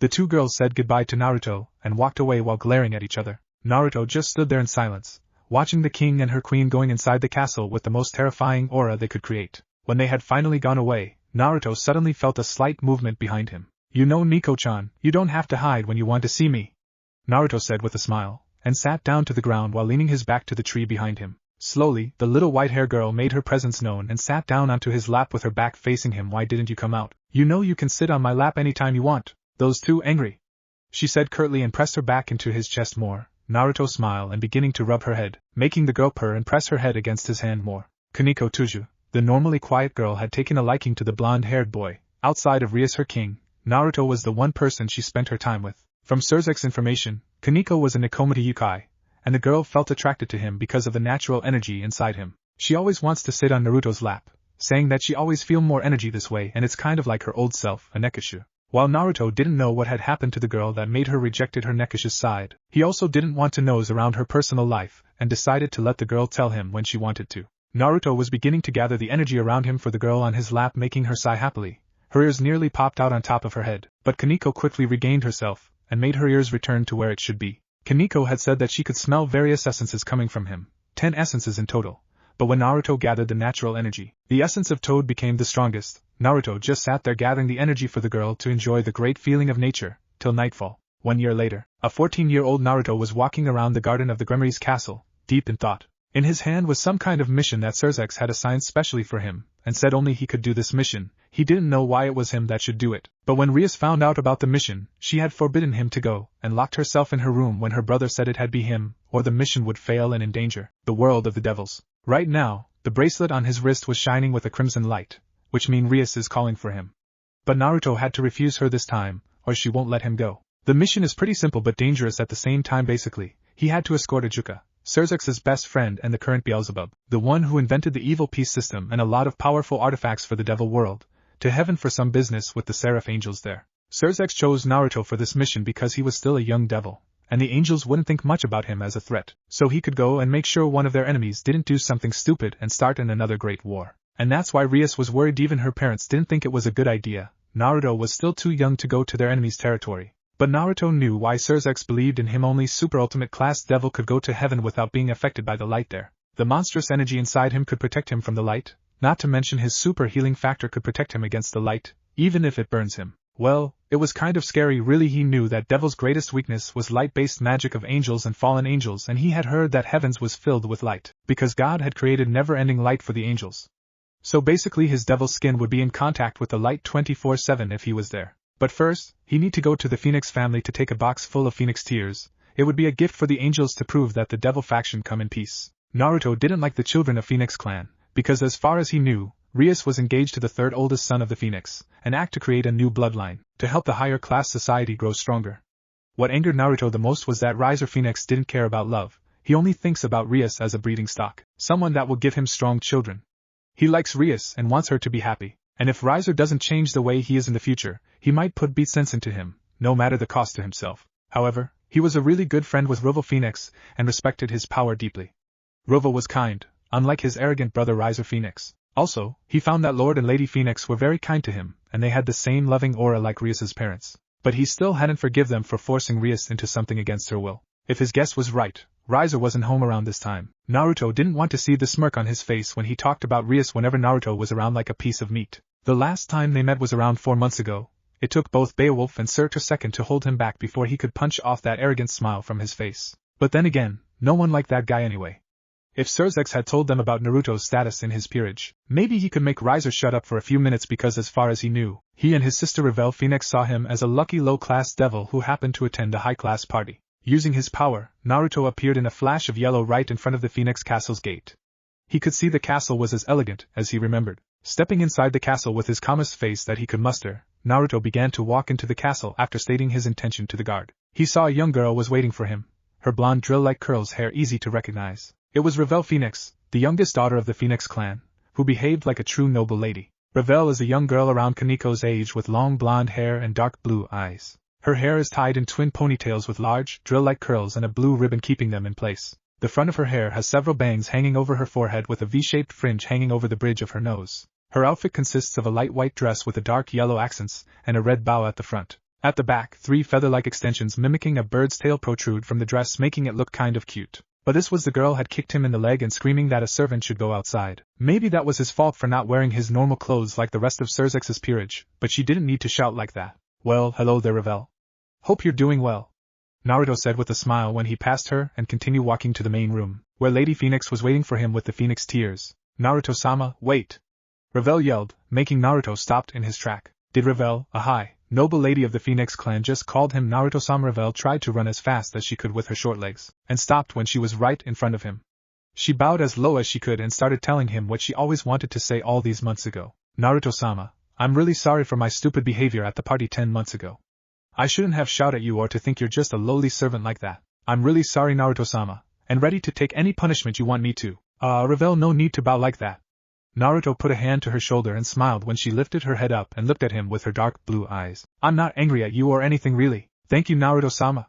The girl smiled brightly and stood up. If you don't want to punish me, then please follow me. My Ka-sama has assigned me to lead you to the main room. Then please lead the way, Revel. Naruto smiled and followed the girl. When they had passed 3 alleys, Naruto broke the silence. So, Revel, why did you call me Naruto-sama? She began to look around, making sure they were alone. My Ka-sama had told me about your status as a pawn of Lucifer-sama. Anyone from the peerages of the Mao had the same, or even higher status with the high-class devil like me, so it was pretty normal that I should respect you, Naruto-sama. She said to him as low as possible. Wait, how did you? She put a finger to his lips and smiled. Don't worry, Naruto-sama. Revel smiled and continued to lead the way. My Ka-sama trusted only myself with this information. After all, you should feel lucky that a noble lady like me showed a good amount of respect to you, Naruto-sama. She begins to laugh, the same kind of laugh that a high-class lady always laughed in some of Rias's anime. But her smile became lower and lower, until she stops and looked at him with a worried look on her face. Naruto-sama, is it true that you're going to heaven? Yeah, it's pretty scary, isn't it? Naruto smiled nervously and scratched the back of his head. Revel looked at Naruto in surprise. If this mission was assigned to any normal devil, they would be running away before they knew what they had to do. That day 10 months ago, when the party of her family was finally finished, her mother had explained to her about Naruto's status as a member of Surzex Lucifer's peerage, and to say she was terrified when she found out the truth was an understatement. Her pride as a daughter of the Phoenix clan got the better of her, and made Revel act without thinking. Her mother had said to Revel that she had brought great shame to her family, and if Naruto wanted to punish her for her stupid action, then she should be gladly accept that, even if he wanted her to be banished from her family. The thought truly terrified the blonde. She was really surprised when he said that he wasn't angry at her. Naruto was truly kind, warm and forgiving. She blushed a little when she used to think what would happen if he wanted her to be a part of his peerage when he became a high-class devil. Her mother had planned trading Revel out of her brother's peerage if Naruto ever wanted her. While she doesn't mind being with someone like Naruto, the thought of what could happen if Naruto was a crazy pervert truly scared her. She might not look like it because her pride usually didn't allow Revel, but she still cared for his well-being when she heard that he was going to escort Ajuka Beelzebub to heaven and help him do some business there. It was just her nature that she came to care about him. Naruto-sama. She put her hand into her pocket and pulled out a small Phoenix's tear bottle. It wasn't just any original Phoenix's tears. It was her tears, the tears of a full-blood Phoenix, the tear that could heal the worst wound with just a drop. Revel had collected these tears since she was a small child and would give it to someone important to her, just like her mother had given her tears to her father when they were young. Please take this, said Revel, handing him the bottle. These are my tears. The tears of a full-blooded Phoenix. Wait, Revel, you don't have to. Naruto tried to refuse her offer. He had heard about the tears of the true Phoenix before, and knew they were extremely powerful Phoenix's tears that could heal any wound. But also the tears were really important and special for the members of Phoenix clan. When the Phoenix gave it to someone, it meant that they had given a part of them to another. To make it short, it was like Revel was proposing to Naruto. Don't worry, Naruto-sama. She took his hand and put the bottle into his palm. It's just this is the best I could do for you after that party. I know you don't want me to, but I want you to have this, to make sure you will be safe when you're there. I am sure Rias-sama wants the same thing to you, so please accept it. For me, Revel. Naruto suddenly hugged the smaller girl, making her eyes turn wide in surprise and her cheeks redden. Thank you, Revel. I will respect your tears, so thank you. He was really grateful that Revel had given him her tears, the most important thing to her. With her tears, Naruto felt more assured about this mission than before, knowing that if he badly injured, her tears might help him have a second chance. He guessed the only daughter of the Phoenix clan wasn't just a prideful lady. Naruto-sama, please release me. She tried to shrug out of his hug but failed as he was a lot stronger than her. Ravel's heart was beating so fast that she found it hard to breathe. If he continued to hug her like this, she might just faint. Oh, sorry. Naruto grinned and released her. The girl turned around to hide her blushing face. But thank you again, Revel. If you want any help, feel free to ask me. Oh, of course, after all, you should feel lucky that you have the tears of Phoenix, especially mine. Naruto just chuckled at her. He really did feel lucky right now. It was not every day that someone like him, high status or not, could get the tears of the daughter of Phoenix. With that, Naruto and Revel just walk in silence in their short journey, the young blonde being too embarrassed to say anything to him. Finally, Naruto arrives at the main room of the castle, where an older version of Revel was waiting for him with an elegant box with the Phoenix's crest on it. Lady Phoenix looked at Naruto and smiled. She only knew the blonde boy for a short time, But she found him really different, and judging from her eldest son's information when he befriended the boy, Naruto was an orphan and started his life on the streets. Maybe that's why his personality was so different than the normal children his age. Lady Phoenix. Naruto bowed. Naruto-san, no need to be formal. After all, she looked at Revel, who was trying to avoid her mother's gaze. My daughter had wounded your pride and embarrassed you in front of everyone. Ah, no need to worry, my lady. Naruto grinned and patted Revel on her shoulder. I'm not angry or anything, just a little surprised that you had told Revel about me, that's all. I know, Naruto-san. The information about your Lucifer-sama's last pawn was top secret, and only the highest class devil know about it. Lady Phoenix then looked at her daughter, and motioned her hand for the girl come near her. Revel did as what she had been told and came near her mother. I told only my daughter. She might be young, but she's very intelligent and would definitely make a good wife. I can see that. Naruto nodded his head. Revel sure looked just like a wife, just by looking at how she cared for his well-being. So, Naruto-san. Lady Phoenix handed him the box. Here are all the things you need for the angels. It contains 20 bottles of Phoenix tears inside. I think it would be enough for the angel to recognize our goodwill. I hope so. Naruto smiled and took the box and checked the clock. It's almost the time that Ijuka came to the Gremory castle and he need to be there now. Oh, it's almost time. Goodbye, Lady Phoenix. Thank you for the tears. See you later, Revel. Good luck, Naruto-san. Good luck, Naruto-sama, and see you later. Naruto nodded his head and disappeared in a yellow flash. Revel just stared to the spot Naruto was standing a few seconds ago with a dreamy look on her face. Now she knew why the maids at her castle always talked about Naruto, and how kind and handsome he is. A few of them even planned quitting their job at her house and move to the Gremory castle, just to look at him. Revel, what do you think about him? He's kind, Ka-sama, Revel said, and warm too. Did you give Naruto-san your tears? Her mother asked with a stern voice. Yes, Ka-sama. He didn't reject you? No, he didn't. Good, now I think I don't need to worry about boys chasing after my little daughter when she grows up anymore, she said with a mysterious smirk. Now, what should I name my grandchildren, Kei-sama, it's not like that. Naruto arrived at the garden of the Gremory castle instantly, and saw that everyone was there. Even Rias and her peerage were waiting for him. He could see Ijuka Beelzebub, Surzex's best friend, chatting with Surzex at the corner of the garden. Ah, Naruto-kun. Surzex set out smiling when he saw Naruto. Mission accomplished, I hope. Yes, Surzex-san, the tears are here. Naruto nodded and handed him the box. Brilliant, Naruto-kun, now I think it's time to go. Ijuka grinned brightly and come to stand next to him. A white magic circle appeared under their feet. Naruto looked up at Ijuka in confusion. Don't worry. With my help, you will be able to use this magic. Don't be worried about appearing in the wrong place. Protect him, will you? Surzex glared at his best friend. Alright. Ijuka laughed. Don't worry about it. Be careful up there, Naruto-kun. Surzex said seriously to Naruto. I want to come with you, but 2 mouths would be too much for them, and we don't want to start a new war with them at all. Don't worry, Surzex-san. Naruto smiled. Naruto looked at his wrist, and saw that it was shining. He turned his head and saw that Rias was trying to put as much energy as she could into her own bracelet. He walked up to her, and put a hand on her shoulder. Don't worry, Rias-chan, remembered what I tell you about this bracelet? Rias nodded her head and looked up. I will be by your side before you know it. All you have to do is put your magical energy to the bracelet, and I will be there for you. Promise? She asked and smiled a little. Rias brought out her pinky finger and showed it to him. Even though Rias and Naruto weren't children anymore, but the pinky promise had become something important to both of them. It's always reminded them about the day they met each other, that you will come back to me. Promise. Naruto grinned and locked his pinky with her. Come on, Rias. It's just a 1-month mission, nothing to worry about. Naruto-kun, when you get back, I want you to attend high school with me next month. Otosama will let Ko Academy become a co-ed school. I want you to be there with me, to enjoy high school together. Naruto looked at Lord Gremory, and saw that he was smiling. Naruto grinned brightly and nodded his head. Ko Academy was still an all-girls school at the moment, but if Lord Gremory changed it to co-ed, then he could attend it with everyone, included Akino and Kaneko when she was old enough. Okay, Rias-chan, I will attend Ko with you. Thank you, Naruto-kun. Rias hugged him tightly. When Naruto had said goodbye to everyone and got a kiss to the cheek from Akino, much to everyone's shock and an enraged Rias, Kaneko had given to him a small white cat toy which was her favorite toy in order to give him luck for this mission. Surzex's peerage had planned to open a farewell and good luck party for Naruto, but the plan was quickly put to end by Grafia, so all of them just shook Naruto's hand and wished him good luck. Rias's parents wanted Naruto to take good care of himself when he was up there. He didn't know why, but he had a feeling that he won't see them again anytime soon. Goodbye everyone, see you later.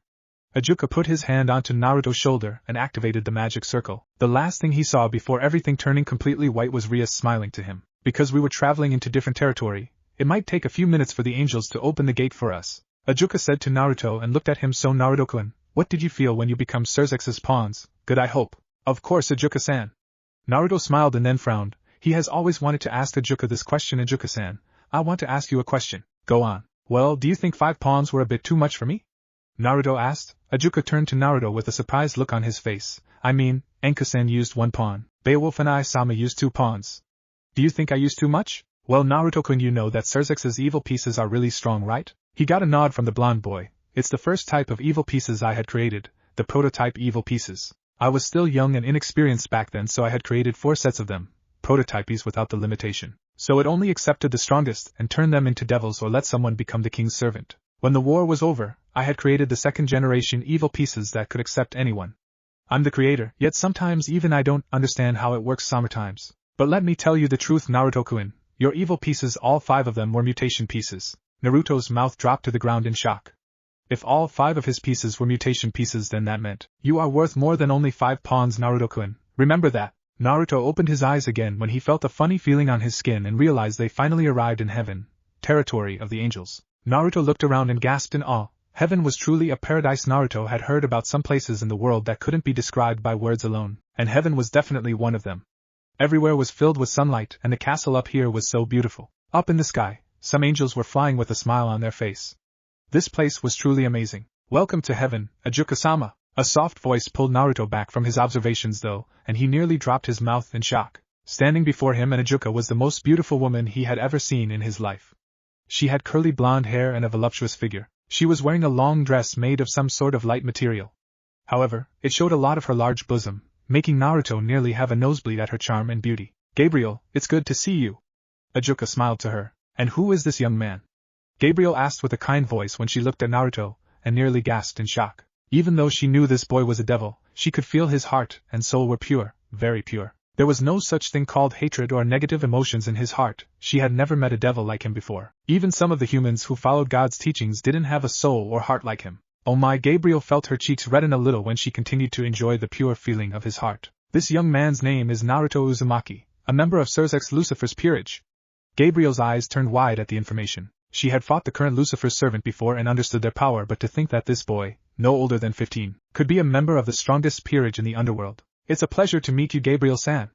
Naruto smiled and offered his hand to her. Gabriel looked at the boy with curiosity in her eyes and finally took his hand into her own. The feeling was truly amazing. Naruto-sama. Again with the sama thing, thought Naruto. Gabriel flashed him a smile. The pleasure is mine, Naruto-sama. I hope we could get to know each other better while you are staying here. Ajuka looked at the nervous Naruto and a blushing Gabriel and smirked. Surzex had been right when his best friend wanted Naruto to escort him here. His monstrous energy and the healing factor weren't the only reasons he was brought here. The main reason was because of his heart and soul. His truly pure heart and soul. If even the most powerful angelic beings are attracted to him like this, then Ajuka didn't need to be worried about his work here. Gabriel-san, if you don't mind. Naruto said out suddenly and motioned his head to their hands. Gabriel looked at his hand and quickly released it. Oh, I'm sorry. The beautiful angel laughed innocently and looked at Ajuka. Ajuka-sama, please follow me. My brother is waiting for you. Ajuka nodded and flared out his wings, Naruto quickly doing the same. Gabriel smiled and flared out her 10 white wings and shot up to the sky. The 2 devils quickly followed the blonde angel, drawing a lot of attention from the angels around them. When they arrived at the big building, Naruto had to wait outside while Gabriel led Ajuka inside to meet with her brother, the leader of the angels, Michael. A minute later, Gabriel came out and sat down at the bench Naruto was sitting. It is beautiful, isn't it? Gabriel asked when she saw the look on Naruto's face when he looked around. Yeah, in all my life, this is the first time I have ever seen something like this. Naruto nodded his head. Heaven was truly amazing, he couldn't use words to describe it. Gabriel looked at the blonde boy with a curious look on her face and decided to stay silent for the time being and let him enjoy the beauty of heaven. After all, she has a lot of time to get to know him. But then, after a while, Naruto turned his head when he heard Ajuka's footstep behind him and turned around facing a wide-eyed Ajuka. Naruto-kun, I think we have a new problem here. What happened? Naruto stood up, but Gabriel was still sitting on the bench with a sad look on her face. We have to stay here longer than I thought. How long, Ajuka-san? Naruto asked suddenly. The crimson bracelet suddenly became tighter around his wrist. I don't know, maybe 1 or 2 years. A shocked look appeared on Naruto's face. The situation has changed now. Rias was going to kill him. But why? Because Naruto-kun God's dead. End Chapter 3. Chapter 4. 2 years later. Ko Academy, one of the best high schools in Japan, the school that every student wanted to be a part of. Modern equipment, good teachers, high-quality input, not to mention it used to be an all-girls school 2 years ago, so the number of female students in the school is still too big compared to the number of male students. To tell the story short, a paradise for perverts. But put it aside, this place could be called the best school in Japan. Kaya! It's Kiba-kun. Kiba-kun, please look at me. Kiba-kun, we love you! A crowd full of high school girls screamed out in excitement when a handsome young man with short blonde hair, gray eyes and a mole under his left eye stepped past the gate and walked into the school and flashed the girl a charming smile. He wears the Ko Academy boys' school uniform, which consists of a black blazer with white accents over a white, long-sleeved dress shirt with a black ribbon on the collar, matching black pants, and brown dress shoes. This is Yuto Kiba, second-year students, the most handsome boy at Ko Academy, and the dream of many girls. However, while he was adored by female students, he also was hated by other male students. Damn it, Casanova, go to hell. It was a common thing in Ko Academy that every morning Kiba would come to school and being greeted by excited high school girls, while being hated and glared by the high school boys. But he had got used to it somehow because being a pretty boy had its downside. But the next group step into the school right behind Kiba instantly made every single male stared at them with heart in their eyes while a few have their mouth open wide and was drooling. Even the girl was exciting as well. At all they are the school idols. The first one is a petite girl around 15 years of age with white hair and hazel eyes. At the front, her hair has 2 long bangs going past her shoulders and several loose bangs hanging over her forehead, while the back has a short bob cut. She also wears a black cat-shaped hair clip on both sides of her hair. She wears the Ko Academy girls' school uniform, which consists of a white long-sleeved, button-down shirt with vertical linings, a black ribbon on the collar, a black shoulder cape and matching button-down corset, and a magenta skirt with white accents. However, the white-hair girl was wearing the uniform without the shoulder cape. This girl's name is Kaneko Tuju, first-year student, Koa's tiny, cute mascot. Kaneko kept on walking with a straight face, ignoring all the lustful stares from the lolicon perverts and head to the old school building. The next girl walked into the school and followed behind Kaneko was Himejima Akino, third-year student. The second most beautiful girls in Ko Academy and one of the 2 great Onisama Kino is a young woman with a buxom figure with very long black hair and violet eyes. Her hair is usually tied in a long ponytail, reaching all the way down to her legs with 2 strands sticking out from the top and sloping backwards, with an orange ribbon keeping it in place. Like most of the girls at Ko Academy, she wears the customary Ko Academy girls' school uniform, along with black knee-high socks. She was the second-place idols in the hearts of every student at Ko, males and females alike. She was a true kind, elegant and gentle girl. The next girl stepped inside the school made all the students roars with excitement. She is a third-year student at Ko Academy, the president of the Occult Research Club, and the school's #1 beauty as well as one of Ko Academy's 2 great Onisama. Her name is Rias. Gremory. Rias is a young woman who appears to be in her late teens with light skin, blue-green eyes and a buxom figure. Her most distinctive feature is her long, crimson-red thigh-length hair, with a single hair strand sticking out from the top. Her hair also has loose bangs covering her forehead, and side bangs framing her face. She was wearing the Ko Academy girls' school uniform, which consists of a white long-sleeved, button-down shirt, with a black ribbon on her shirt collar worn under a black shoulder cape and a matching button-down corset, a magenta skirt with white accents, and brown dress shoes over white crew-length socks. Rias continued walking with her friends to the old school building and ignored the cat called the boys, and the admiring glances of the girl students like every day. What they didn't see was a glint of crimson from the bracelet around her wrist, which was hidden carefully under her selves. The bracelet which she had wanted to throw away long ago, so she would never have to look at it but found herself couldn't do such thing. She wanted to hate him, to forget about him because he had broken their promise but she couldn't, no matter how she had tried. Bucho Aquino called out to her, and showed Rias the documents her master had assigned her to find. I have found everything you need about that Amano Yuma. Rias nodded her head and picked up the document. Her real name is Rainer, a fallen angel, Aquino said with disgust in her voice. I don't know about her true intention here, but I'm afraid that it won't be a good one. I guess so. She then turned to Kaneko, who was eating a small piece of cake next to her. Kaneko-chan, could I just you with this task? The quiet white-haired girl nodded her head. Her face still didn't show any emotion. Kiba opened the club room door and walked inside with a smile on his face. Bucho, I have checked everything. The spell around our club room isn't broken. So, we aren't this fallen angel target. Rias nodded her head. In 2 years here, she and her peerage had been targeted a lot of time by the fallen angels. They always found some way to bring trouble to her, and always wanted to finish the devils currently in her territory. But this time, it seems that this Rainer girl didn't want her or her peerage's heads, and it seems that it wasn't her rival Son either. Aquino cursed out. A fallen angel was running around in Ko Academy, and she couldn't do anything about it until they found out her true intention, and if she had backup or not. Aquino hates them. She hates the fallen angel, even though she was one of them.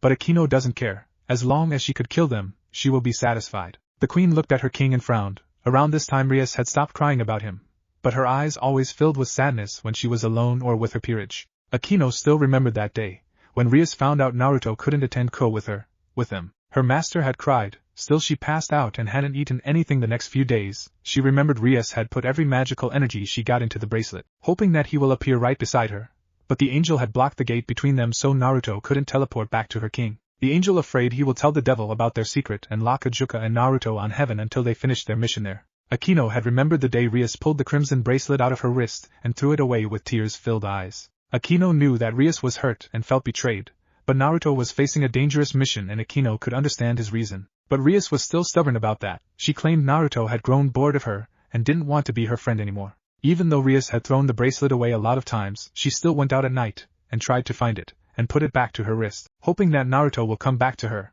But 2 years had passed since that day, and Rias only have 1 year left at Kuo. Akino sighed and walked up to the window and looked up to the sky in wonder. Naruto-sama, what are you doing right now? When lunchtime came, Rias took out her bento she had prepared herself and sat down on a bench in the schoolyard and began to enjoy it. The students happened to sit near her or passed by looking at her with hearts in their eyes. Rias sometimes found herself really enjoyed it.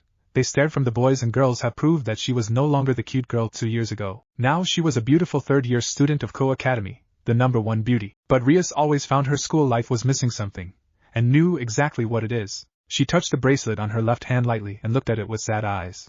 It had been 2 years and Naruto hadn't come back to her, and she hated him for that. Her parents had said that Naruto had an important mission with the Juka and couldn't come back anytime soon, but she refused to forgive him, because he could refuse to do that mission from the beginning, yet he still accepted it to find some way to stay away from her, stay away from the love-struck girl who always followed him like a lost puppy seeking for his attention. That asshole showed his true face, so she won't be fooled again with that charming, the kindness, and the time they have spent together.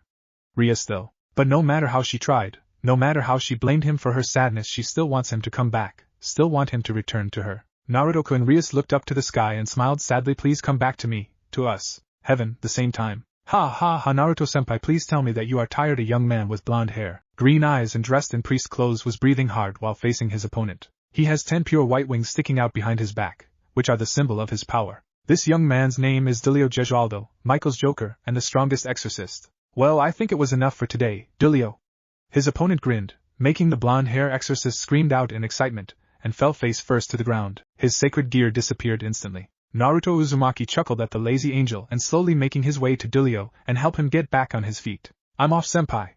Delio smiled and waved to Naruto when he returned back to his place. Naruto could see the reincarnated angel was really tired. Maybe he had gone a little too hard on him today. 2 years have passed since Naruto began his life in heaven.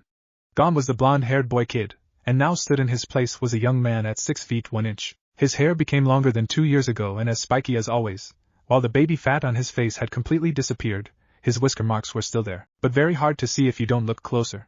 Naruto was wearing a pure white clothes consist of a white t-shirt, white paint and white sandals, the same types of clothing the angel usually wears while they was in heaven. 2 years ago, with the shocking news about God had been dead in the Great War, the angels had forbidden him from returning to the Underworld, because they were afraid Naruto would reveal the secret for the Underworld and another Great War will start. Naruto could understand why the angels were afraid of that. If another Great War start, they would be the first faction that would lose in the war. Because their population had dropped in a fast pace after the war, there were too many angels had fallen, and they could do nothing about it. Naruto walked up to the cliff and looked down, wondering what Rias was doing. He had broken their promise, the promise that they will enjoy high school together in the human world. Naruto looked at the bracelet on his wrist. He could remember the days when the bracelet was shining non-stop. Hours after hours Rias had called for him, but the angel had locked the gate from any transportation, prevent him from coming to Rias. Gabriel had said that they will let Ajuka and Naruto come home when the Mao Beelzebub finished his project here, but it had been 2 years already. He didn't know whatever if Rias would forgive him or not. Naruto turned around and began walking through the street of heaven. While being a devil himself, the angels really like him because of his warm personality and based on what Gabriel had said,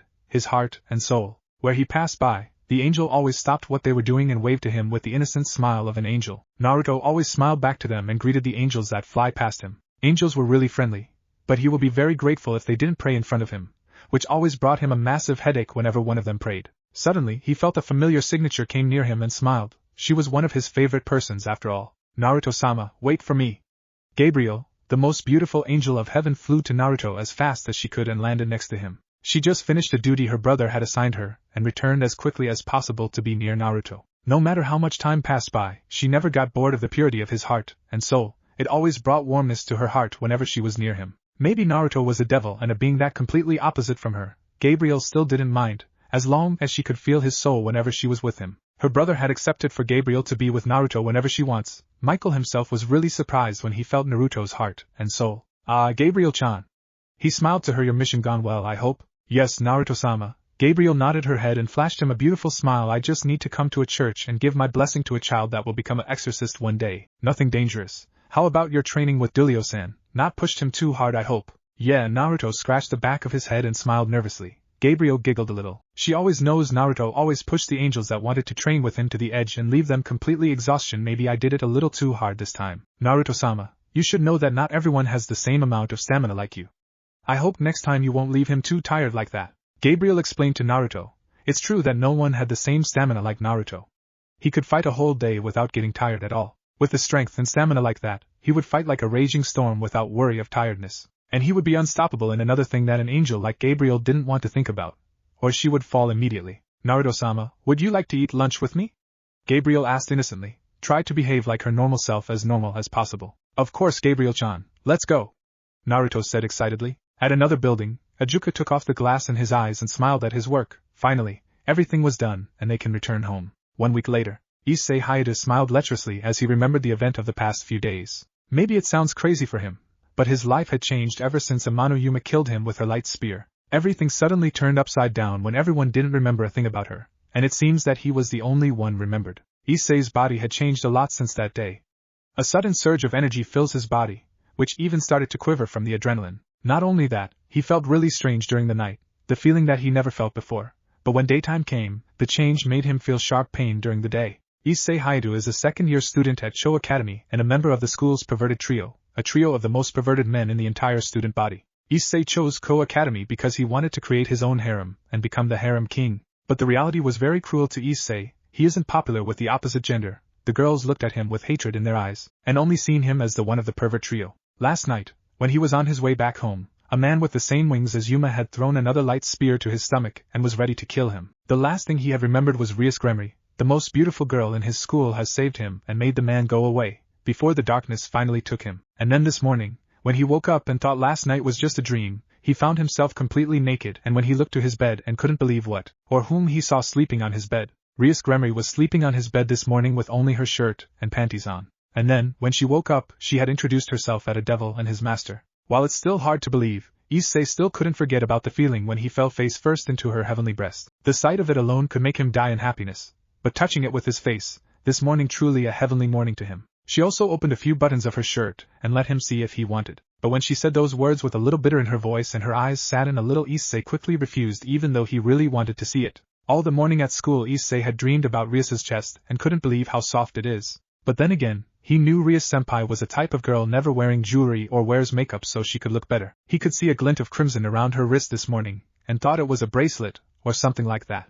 He would ask her later about it. After all, she had said she would come for him later. Issei was really proud of himself when he was in front of his two best friends, Motohama and Matsuda, because he had seen live breasts this morning, even though it was just a part of it, but it made Rias even sexier in his eyes. And then, Kibayuto, the common enemy every single male student shares, appeared in his classroom with his charming smile as always and asked for him, saying that Rias-senpai sent him there to get Issei and brought them to an old school building, where the occult research club was located. And now, he was standing outside the club room and ready to come inside. Bucho, I have brought him. Kiba knocked on the door and opened it. Issei quickly followed him and comes inside. He looked around the room. There are weird signs and words in every area of the classroom. The floor, the walls and the ceiling are all covered with weird signs. And in the middle of the classroom, which stands out the most, is the circle drawn at the center of the room. It looks like a magic circle that takes up most of the space in this room. Issei began to feel something creepy and weird about it. There are also a couple of sofas and desks in the room. Issei immediately recognized the girl who was sitting on the sofa eating ryukan quietly. This is Hayata Issei-kun. Kiba introduced Issei to Kaneko. Ah, nice to meet you. Kaneko bows her head. Nice to meet you too. Issei also bow his head. After the greetings, the small white-haired girl continues to eat her yukon. Issei looked at the girl, just like the rumors said. Maybe she is a girl who didn't like to talk much. He thought. Sha, the sound of water flowing, coming from the back of the room, making Issei turn his head in that direction and realize there is a shower curtain at the back of the room. There was also a shadow on the curtain. It's the shadow of a girl. There is a girl taking a shower. This classroom comes with a shower.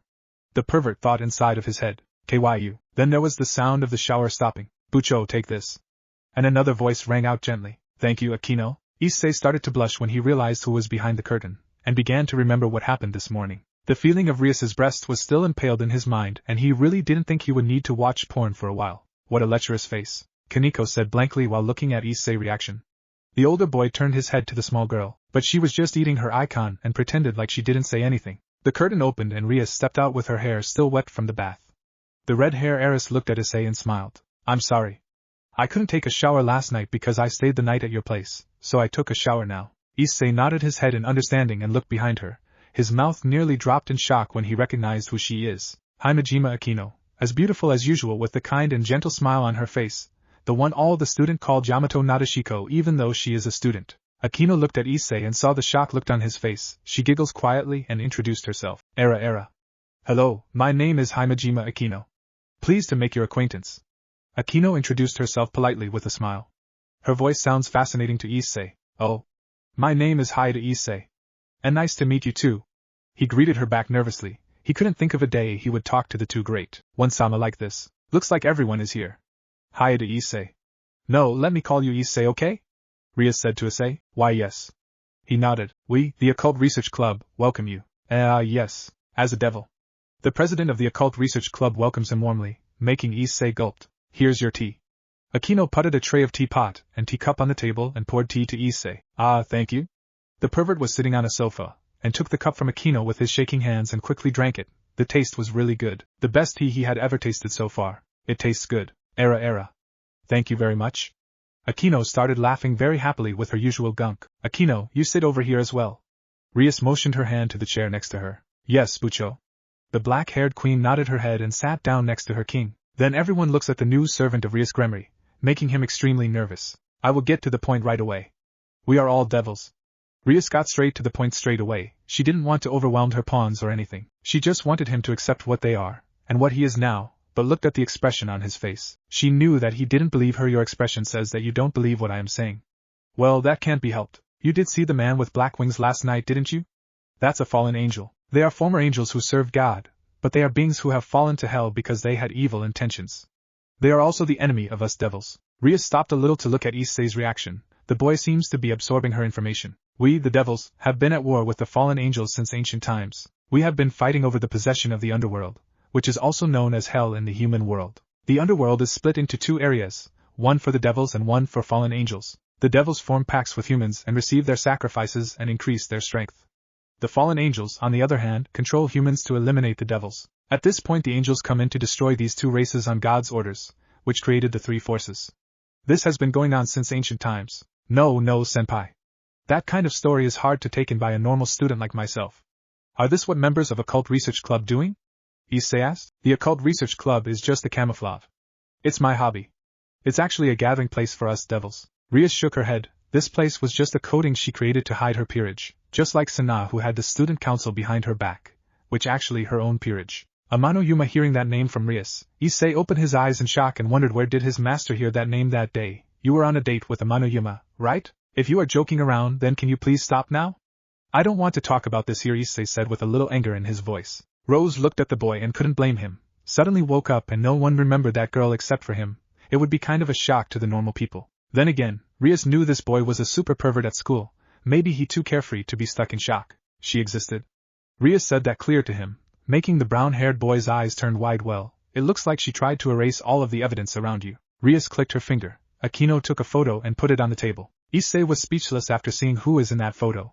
Who is none other than Amano Yuma. This girl is this is a fallen angel. She's the same kind as the one that attacked you last night. Rias continued. We had tried to find out what her intent was around a week ago, and found out that night when the fallen angel came in contact with you to accomplish a certain goal. After she accomplished it, she got rid of any record and evidence regarding herself. Goal? Yes.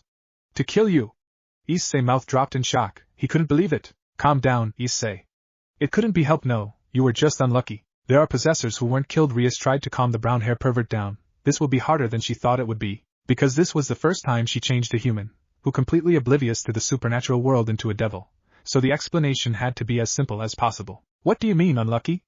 Issei asked and then realized if he was killed that day, how come he was still alive? That day, you went on a date with her and then went to the park, where you were killed with the spear of light. But I'm still alive. More than that, why was I targeted? Issei tried to protest. The reason why she approached you is so she could check if there is a dangerous thing inside you. She must have received a weak response from it. That's why she took her time checking you. Then she confirmed it. That you were a human who possessed a sacred gear. Seeing the confused look on his face, she sighed and motioned Kiba to explain to her. Maybe she Knight would do this better than her. She had been a little distracted lately, she don't know why, but every time she remembered about him the bracelet on her wrist was getting warmer and warmer, just like the feeling she felt whenever she was around him 2 years ago. And right now the bracelet was spreading warmness all over her body. Sacred gear is an irregular power that is bestowed to certain humans. For example, most of the people whose names are recorded in history are said to be possessors of a sacred gear. They use the power of their sacred gear to record their name in history. Kiba explained to Issei with his usual smile. Presently, there are people who possess sacred gears within their bodies. You know those people who play an important role worldwide? Most of those people possess a sacred gear.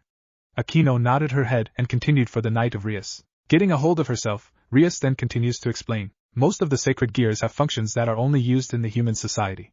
But there are exceptional sacred gears that are a threat to us, the devils, and fallen angels. Issei, raise your hand. Do it quickly. Rias urged impatiently. She has to finish this meeting quickly. Seeing the impatient look on her face, Issei quickly raised his hand. Close your eyes and imagine the strongest thing that comes to mind. As strongest being?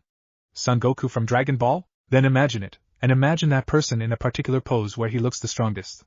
Rias shook her head at the boy's imagination. Really? It was all he could think about right now. Issei began to think about when Goku fired his Kamehameha, when he looked the strongest, making Issei felt like an idiot himself. Lower your arms slowly and stand up.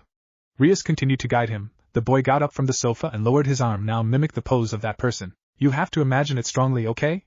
You cannot hold back. Issei cheeks reddened at the thought. No, he can't do it. It was too embarrassed to do it at this age. It was a job for a kid, not him. Hurry up and do it. Rias urged him again, this time more forcefully. Damn it, the feeling inside her was getting hotter and hotter, especially around the bracelet. If she ever met him again, she would have to ask him outside of the mark for his teleport, and the one-way signal for her to him. What were other things that he had put in this thing? The feeling was driving her crazy now. Kaneko looked at her master and raised an eyebrow in wonder. Her sensitive nose had caught a certain smell was coming from her king. Kamehameha, Issei said it while he had both his open hands stuck together, and pushed them forward at chest height. This is the Kamehameha poses. Seeing the childish pose making Rias calm down a little, but the feeling was still there and become even stronger. Now open your eyes. In this place which is filled with demonic power, the sacred gear will be able to appear more easily. Issei opened his eyes just like Rias tells me to flash, his left arm beginning to glow, and when it died down, his hand had transformed into a gauntlet. It takes a form of a red, armored bracer with yellow accents and a green jewel on top of the palm area. However, the fingers aren't covered. What the hell is Thythias? Issei screamed out. He was really shocked. Obviously. What is this? He thought he did a Kamehameha, but instead he got an item on my arm that looks like something Henshin heroes use. That's a sacred gear. And it belongs to you. Once it appears, you can use it anywhere and anytime as you will. Rias explained. The fallen angel, Amano-yama, saw your sacred gear as a threat and therefore killed you. So how am I alive? You called me when you were on the verge of death. I was summoned through this paper. Rias pulls out a single leaflet. He knows that leaflet. When he was waiting for Yuma at the meeting spot, one of the people giving out leaflets gave him one. It's a leaflet with a magic circle and a catchphrase that reads, "We will grant your wish." He looked at it carefully, and realized the magic circle on the leaflet is the same as the big magic circle on the floor. This is one of the leaflets we give out. This magic circle is used to summon us devils. These days there aren't many people who would draw this circle to summon us, so we give these leaflets to people who look like they would summon devils. This magic circle is safe and easy to use. That day, one of our families was disguised as a human and was handing them out in the business district. You got it at that time, Issei. After you were attacked by the fallen angel, you called me while you were on the verge of death. You wished so hard that it summoned me. Usually my servants like Kino and the others would be the ones to be summoned. When I was summoned and saw you, I knew right away that you were a sacred gear possessor and that you were attacked by a fallen angel. But there was a problem, Issei. You were on the brink of death. Not just devils, but humans also die if impaled by a fallen angel's spear of light. Issei, you were in that kind of condition, so I decided to save your life. Although, as a devil. Issei, you were reborn as a devil of mine, Rias Gremory's servant. As my servant devil. Rias clicked her finger. Pa! At that moment, the wings being sprout from the backs of everyone around him. They're very different from the black wings of fallen angels. Their wings was like bat wings to Issei. Let's introduce everyone anew. Yuto. Kiba smiled at me after Rias called his name. My name is Kiba Yuto. As you already know, I'm a second year like you, hiya to Issei-kun. I'm a devil too. Nice to meet you, first year. Tojo Kaneko. Pleased to make your acquaintance. I'm a devil too. Kaneko bowed her head to him. My name is Himejima Akino, and I'm in third year. I'm also the vice president of this occult research club. Nice to meet you.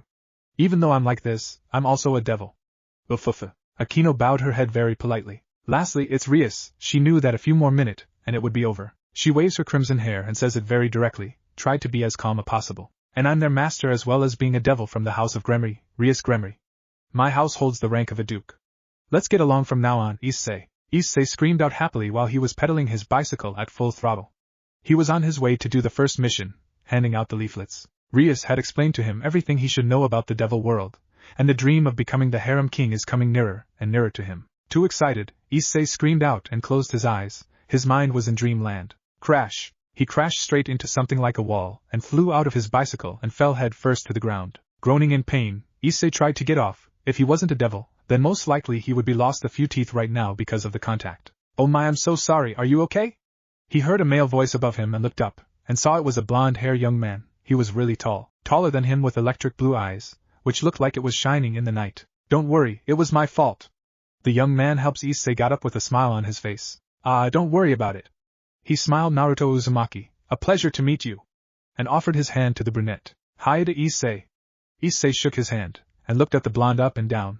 His new eyesight had helped him, saw clearly during the night. Say, you're new here? How come I never saw you before? Yes, I'm just coming here this morning, Naruto said brightly, and took out from his pocket a piece of paper had some kind of address written on it. Do you know where is this place? I was looking for this place for the past 2 hours and couldn't find it. Issei looked at the address and smiled. He knew the street. Maybe he could help. Naruto found it. You just have to go straight, and then turn left, go straight again and then turn right. There you will see a park there, but don't cross it. You just need to turn left again, and you will be there. Thank you so much.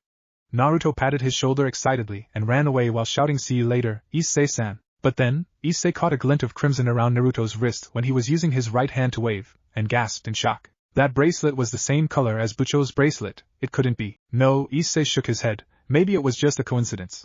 He looked at his bicycle and gasped again. His bicycle had completely damaged. He looked at the direction Naruto was just running into. There were no way crashed into a human could damage the bicycle like that. Rias collapsed instantly when she closed the door of her bedroom. Ha ha ha! She breathed hard and tried to take off the bracelet, but her hand was covered in sweat so she couldn't do it properly. Hyan! Rias moaned when she finally took the bracelet out of her wrist, but it was too late for her. She had climaxed just by the feeling of it. She cursed Naruto for putting something more inside of this bracelet. She cursed Akino teasing when she found out about her arousing. It wasn't helping when Kaneko tried to help her either. It just made her hotter and hotter. She had tried to control herself in class, while answering all the questions as usual.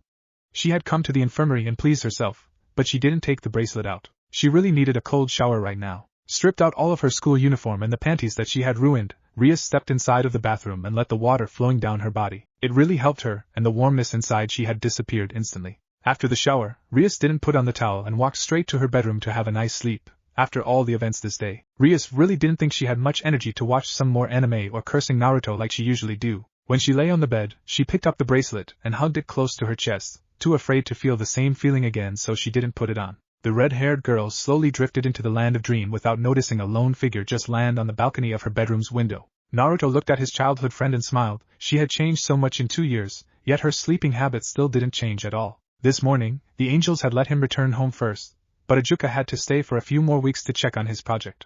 Naruto was expecting Rias to be the first one to welcome him, with a slap or punch perhaps, but found out Rias no longer stayed at her home. She was living in an apartment near Ko now, and stayed in Japan till summer vacation comes. Everyone, including Venelana and Grafia, had warned him about Rias' hatred to him, which Naruto didn't feel surprised that much. They said he shouldn't show himself in front of Rias, or else she would make him disappear immediately. Which no choice left, he had channeled his magical energy into his bracelet all day, hoping that she would know he was thinking about him and her anger would disappear and Rias would welcome him back. Shaking his head, Naruto guessed watching her from afar was okay for now, and he still had something to do. A lot of magical energy of fallen angels and stray exorcists were roaming around this city. He had to keep a close eye on them to prevent any harm to his friends and the citizens of this city.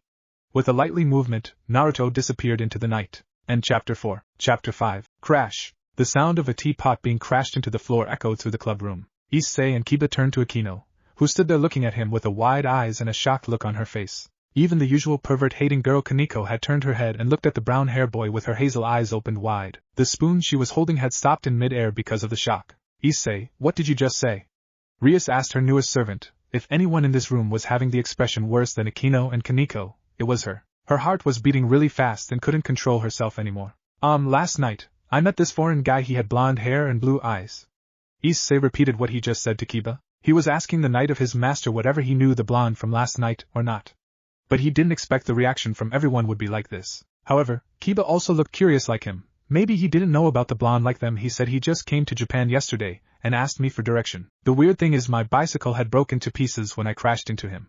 He said his name was I forgot about his name. Issei tried to recall the blonde's name, but failed. Something wasn't right here. He just remembered the faint appearance of him, and he wore some kind of completely white cloth, and a big crimson bracelet around his wrist. Issei, that bracelet, does it look like this? Rias shuddered. She opened her bag and pulled out crimson bracelet, which was being decorated by blue-green gem with golden trims. After what happened yesterday, Rias had refused to wear this bracelet again whenever she wasn't at home, afraid that the same worm will appear and distract her with dirty thought just like last night. Please, brother, please let that bracelet look just like mine. I'm sorry, Bucho. While it was the same color, it had different decorations and a little longer than yours. Issei said certainly. If anything about the blonde that he remembered clearly, it was the bracelet. A defeat look appeared on Rias's face, and she leaned her back to the sofa to support herself. I knew it, he will never return. Rias muttered to herself, but Akino and Kaneko could hear it clearly. Both of them looked at Rias worriedly. Around this time, Rias had been affected by Naruto more than ever. She looked just like the first few months after her first year at Koa Academy started. She acted like normal, yet at the same time held a great amount of sadness in her eyes and always being distracted whenever Rias saw something reminded her of him. Bucho, are you alright? Issei asked worriedly for his master. This is not the Rias he knew. She support to be cheerful and happy person, not like this. Don't worry, Issei. It's just a past, that's all. She smiled, but Akino and Kaneko could see through her fake smile and sighed. Rias could be really stubborn sometime. She couldn't accept the fact that Naruto was doing a very dangerous mission for the sake of her, them and every devil at the Underworld. Oh, okay. Issei nodded his head. And by the way, don't you have a mission? Rias rose an eyebrow and looked at Issei. The brunette immediately ran out of the room to do his mission. The dream of becoming the harem king was still lingering in his head. Rias stood up and walked to the magic circle, and ready to do her own mission with her customer. The image of her and Naruto playing with each other was still in her mind. Trumph! The sound of something hit the water surface could be heard all over the lake. The reason was the two who was fishing was sitting on a boat at the middle of the lake. One of them was none other than Naruto. He was lying on the deck with his feet holding the rod. Naruto yawned loudly. He really wanted to get out of here and return to his friends. Playing with Rias or petting Kaneko's head would be the fun things to do now. Maybe being teased by a sadistic Akino wouldn't be sound so bad. Or maybe he could go to Revel or Sarah Fall, or even sparring with his senpais. Anywhere was better than this boring lake. Come on, Naruto, it's fun fishing like this. His companion set out cheerfully and smiled to the blonde. He is a man appearing to be in his 20s with average build, black hair and golden bangs and a black goatee. His eyes color is various colors of purple, depending on the light and surroundings. Azazel-san, have anyone told you that you're too carefree sometime? You know, Naruto, being a leader of Fallen Angel mean a lot of hard work, so time like this make me feel better than looking at the paperwork. Yes, Naruto companion was none other than Azazel, Governor General of the Fallen Angels and Gregory. Last night, after leaving Rias's apartment, Naruto had head straight to the abandoned church, where the magical signatures were located, and saw that there were 4 fallen angels there, and a lot of stray exorcists. How 4 fallen angels could gather so much energy without being acknowledged by their leaders, Naruto would never know. So after finished at the church, Naruto had stomped right into Gregory's headquarters, the fallen angels' territory, after he had the permission of Surzex and asked for an answer. These fallen angels were in his childhood friend's territory, and could be dangerous for their life, and the leader of fallen angels didn't know anything about it. To say the fallen angels were in shock is understatement. A devil ran straight into their territory and defeated every single fallen angels that dared to cross his path. But there's something else when he had felt when he was there. Barakiel, one of the leaders of the fallen angels, had the same magical signature than Akino. This could only mean one were related by blood, and Akino could be the daughter of Barakiel, one of the leaders of the fallen angels. But he had seen the way Akino talk about the fallen. She hated fallen angels to the point could cruelly kill them in cold blood. He wondered if something happened between the two of them that made Akino the cruel person to fallen angels like today. Well, but first, he needed to finish the fishing with Azazel. The general had invited him to a fishing party because of his courageous and power. A fishing party, yeah, on a boat at the middle of the lake. Azazel-san, about those fallen angels, what do you want me to do with them? Naruto sat up and looked at him. You could kill them if you want. Rainier had disobeyed my order and killed that boy. Azazel answered blankly, but with someone who spent 2 years with the angels. I guess you don't enjoy killing that much. I could kill if I had to. Naruto nodded his head, but everyone, no matter who they are, what they do, they deserved a second chance. Yeah, if you said so. Azazel nodded at his logic. Kokubile is probably behind all this. That guy's had been acting strange lately. I will need to keep in closed eyes to him. I will let you decide the fate of those 4. Okay. Naruto nodded his head and saw his rod began to bend. Oh, yeah. He stood up and held the rod tightly. What the hell, kid? Azazel dropped his mouth. Is this the first time you go fishing? 2 days later. Well, I guess I have to interfere now.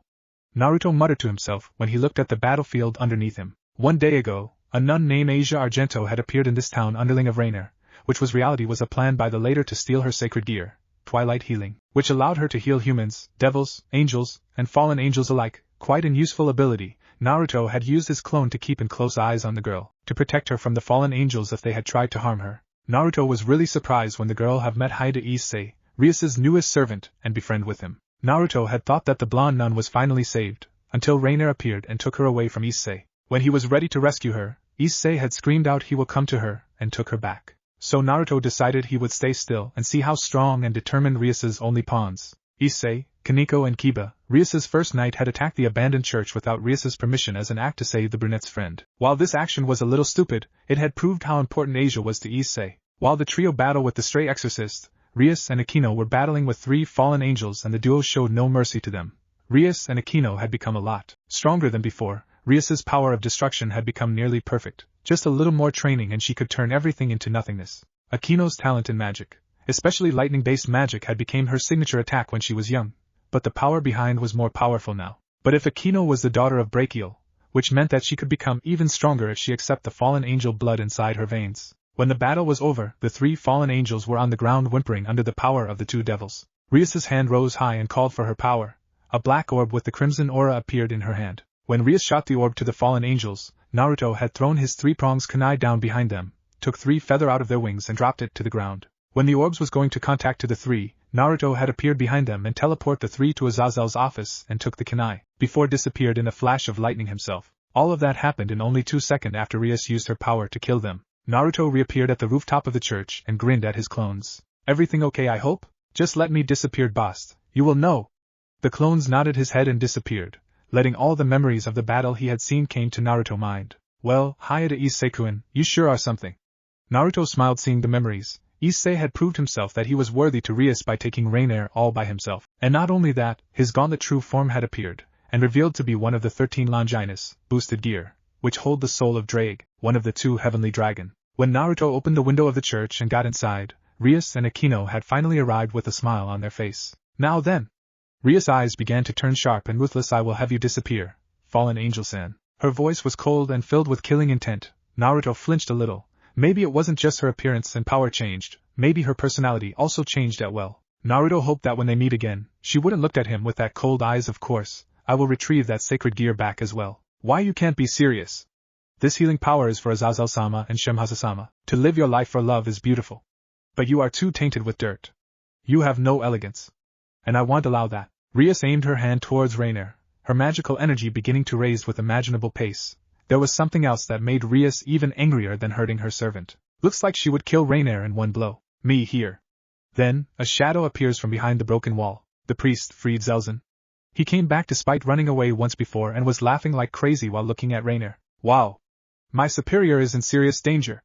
So what's going to happen now? Rainier screamed at the appearance of the priest. Save me.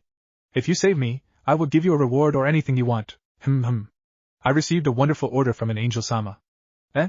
So I can have sex with you? To me, having sex with an angel-sama is like the best honor, and it will become a good social status for me. Fried makes a sadistic smile. Don't fool around and save me.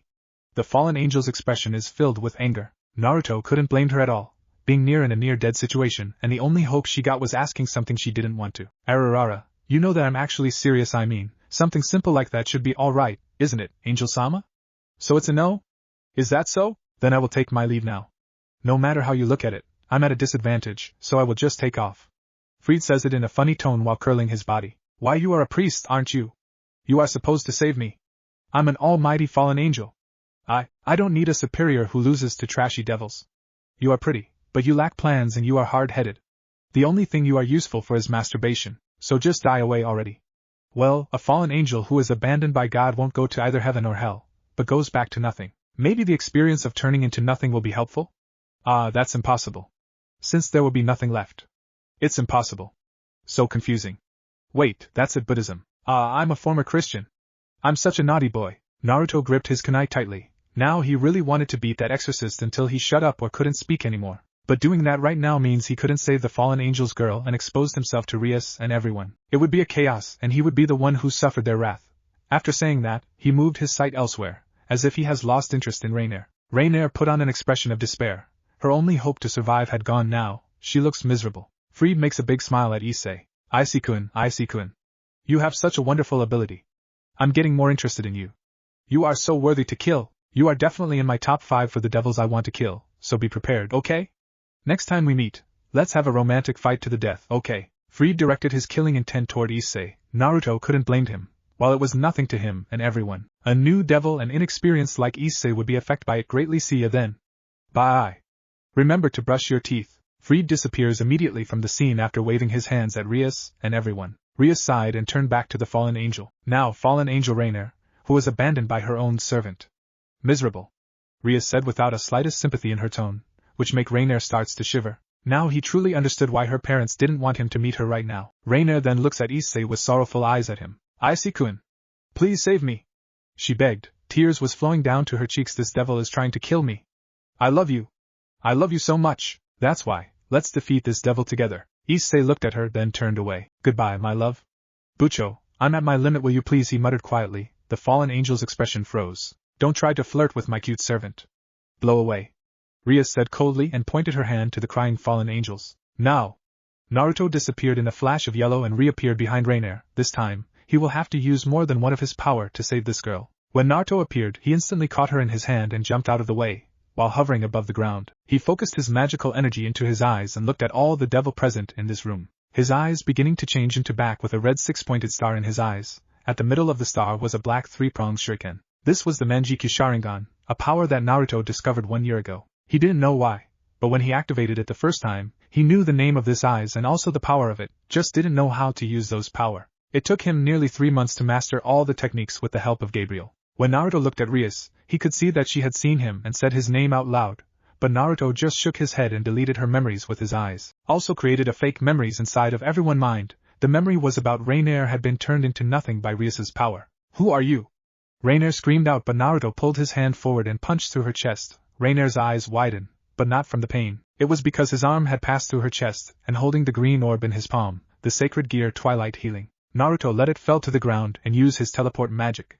Rainer saw the surrounding around her change so fast that she couldn't understand what happened anymore. But then, in a blink of eyes, she saw herself appeared inside Azazel, her leader's office, and saw that her comrade was being tied by some kind of golden rope and looking at her with wide eyes. Naruto putted the girl to the ground and looked at a smirking Azazel with his feet on the table. Don't ask, he said quickly and sat down to a chair near him. Naruto, you definitely should get laid sometime, to release the stress, you know. Azazel shook his head at the blonde boy and patted him on the shoulder. I could introduce you to some of my attractive fallen angels. The power you displayed 3 days ago had made them all horny and lust for you, you know. And then grabbed the blonde collar and looked at him deep in the eyes. Their face was really close to each other, with Naruto held a confused look and Azazel had a horror-like face. They said, you're more attractive and more handsome than me. What the hell, Naruto? You enjoyed your time with those airhead angels and could flirt with mine angels with just looked alone? What are you talking about anyway? Naruto asked and pushed the general of the fallen angels back to his chair. You should check on them. And please don't be so harsh. They already have a hard night, you know? With that, Naruto disappeared in a flash of yellow. Azazel shook his head again. He really need to change that boy, spending too much time with the angels and had already become an airhead like them. Especially Gabriel, if he was being too close to her, she could be described as the most clueless person in the world. After all that, he stood up and turned to the 4 fallen angels. He had promised Naruto that he won't kill them, but a little punishment wouldn't hurt at all. Now you 4 have anything to explain? He cracked his knuckle and grinned evilly, making the 4 paled immediately. 4 days later, the tension at the headquarters of the Occult Research Club was really high. When Issei, Kiba and Asia, Rias's newest bishop, stepped inside the club room, Rias was standing in front of them with a defeated look on her face. Standing beside her was the head maid of Surzex, Graphia. Rias was ready to tell them something, but a magic circle with the crest of the Phoenix family appeared in the middle of the room and raised Phoenix. Rias's fiance stepped out with a sick grin on his face. Razor!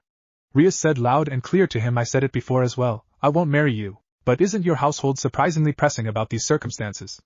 Razor said in a bored tone. It's none of your business. Rias screamed out. She was really surprised. Her family had promised they would dissolve the engagement between the 2 families for her. So why Razor was here? Your parents and Surzex-sama as well, fear that your household will go extinct. Razor picked up the cup of tea Akino had put on the table for him. In the previous war, a lot of purebloods devil gave of their life for it. And the number of household went extinct because of it. Isn't it natural for the pure-blooded devils to protect the blood and the household by joining together? An offspring successor from 2 high-ranking pure-blooded devils is extremely valuable, even you know that. We old households of purebloods may have no standing left. New blood is essential as well, but we can't be having pure-blooded devils cut off as a result, right? Your brother, Surzex-sama, has left the household. Now the only one can succeed the Gremory household is you alone. Those devils called the 72 pillars are collapsing one after another. The future of the devils is hanging on this marriage proposal. I won't destroy my household. Rias shook her head. I plan on getting a son-in-law for my house, then you'll mar. But I won't marry you. Rias cut him off. I will marry someone who I think is good.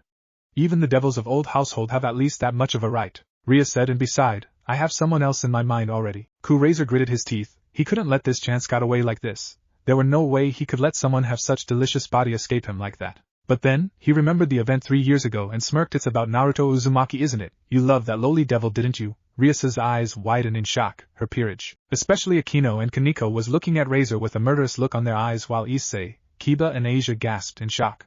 Even Graphia's eyes have locked to Razor now. Razor smirked. Now he knew how to rub her weak point, and she will be his soon. I had seen the way you looked at him at the party 3 years ago, Rias. I know that was the look of love. He laughed before continue. For a lowly devil like him to attend such a high-class party like that, what an incredible fact. Trash will be forever trash. Just looked at the way he attended the party, and I can guess where he came from.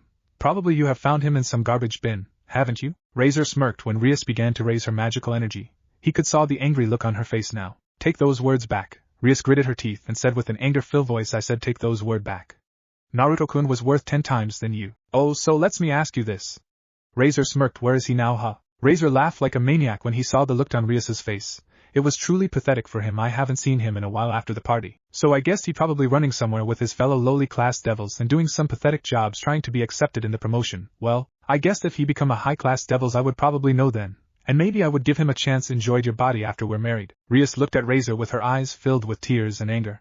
Never in Rias's life that she felt so much anger. The old school building began to shake violently at Rias' release her magical energy. Akino and Kaneko were trying their best not to attack Razor right there. They couldn't stand the words Razors had used to describe Naruto anymore. Oju-sama, Razor-sama. Grafia broke the tension between them. If you do something rash then I won't sit by idly. She then looked directly at them. But Rias's peerage could be seen that her eyes were directly at Razor. As she spoke, I definitely won't hold back. For Surzek-sama's honor. Grafia finished in a dangerous tone.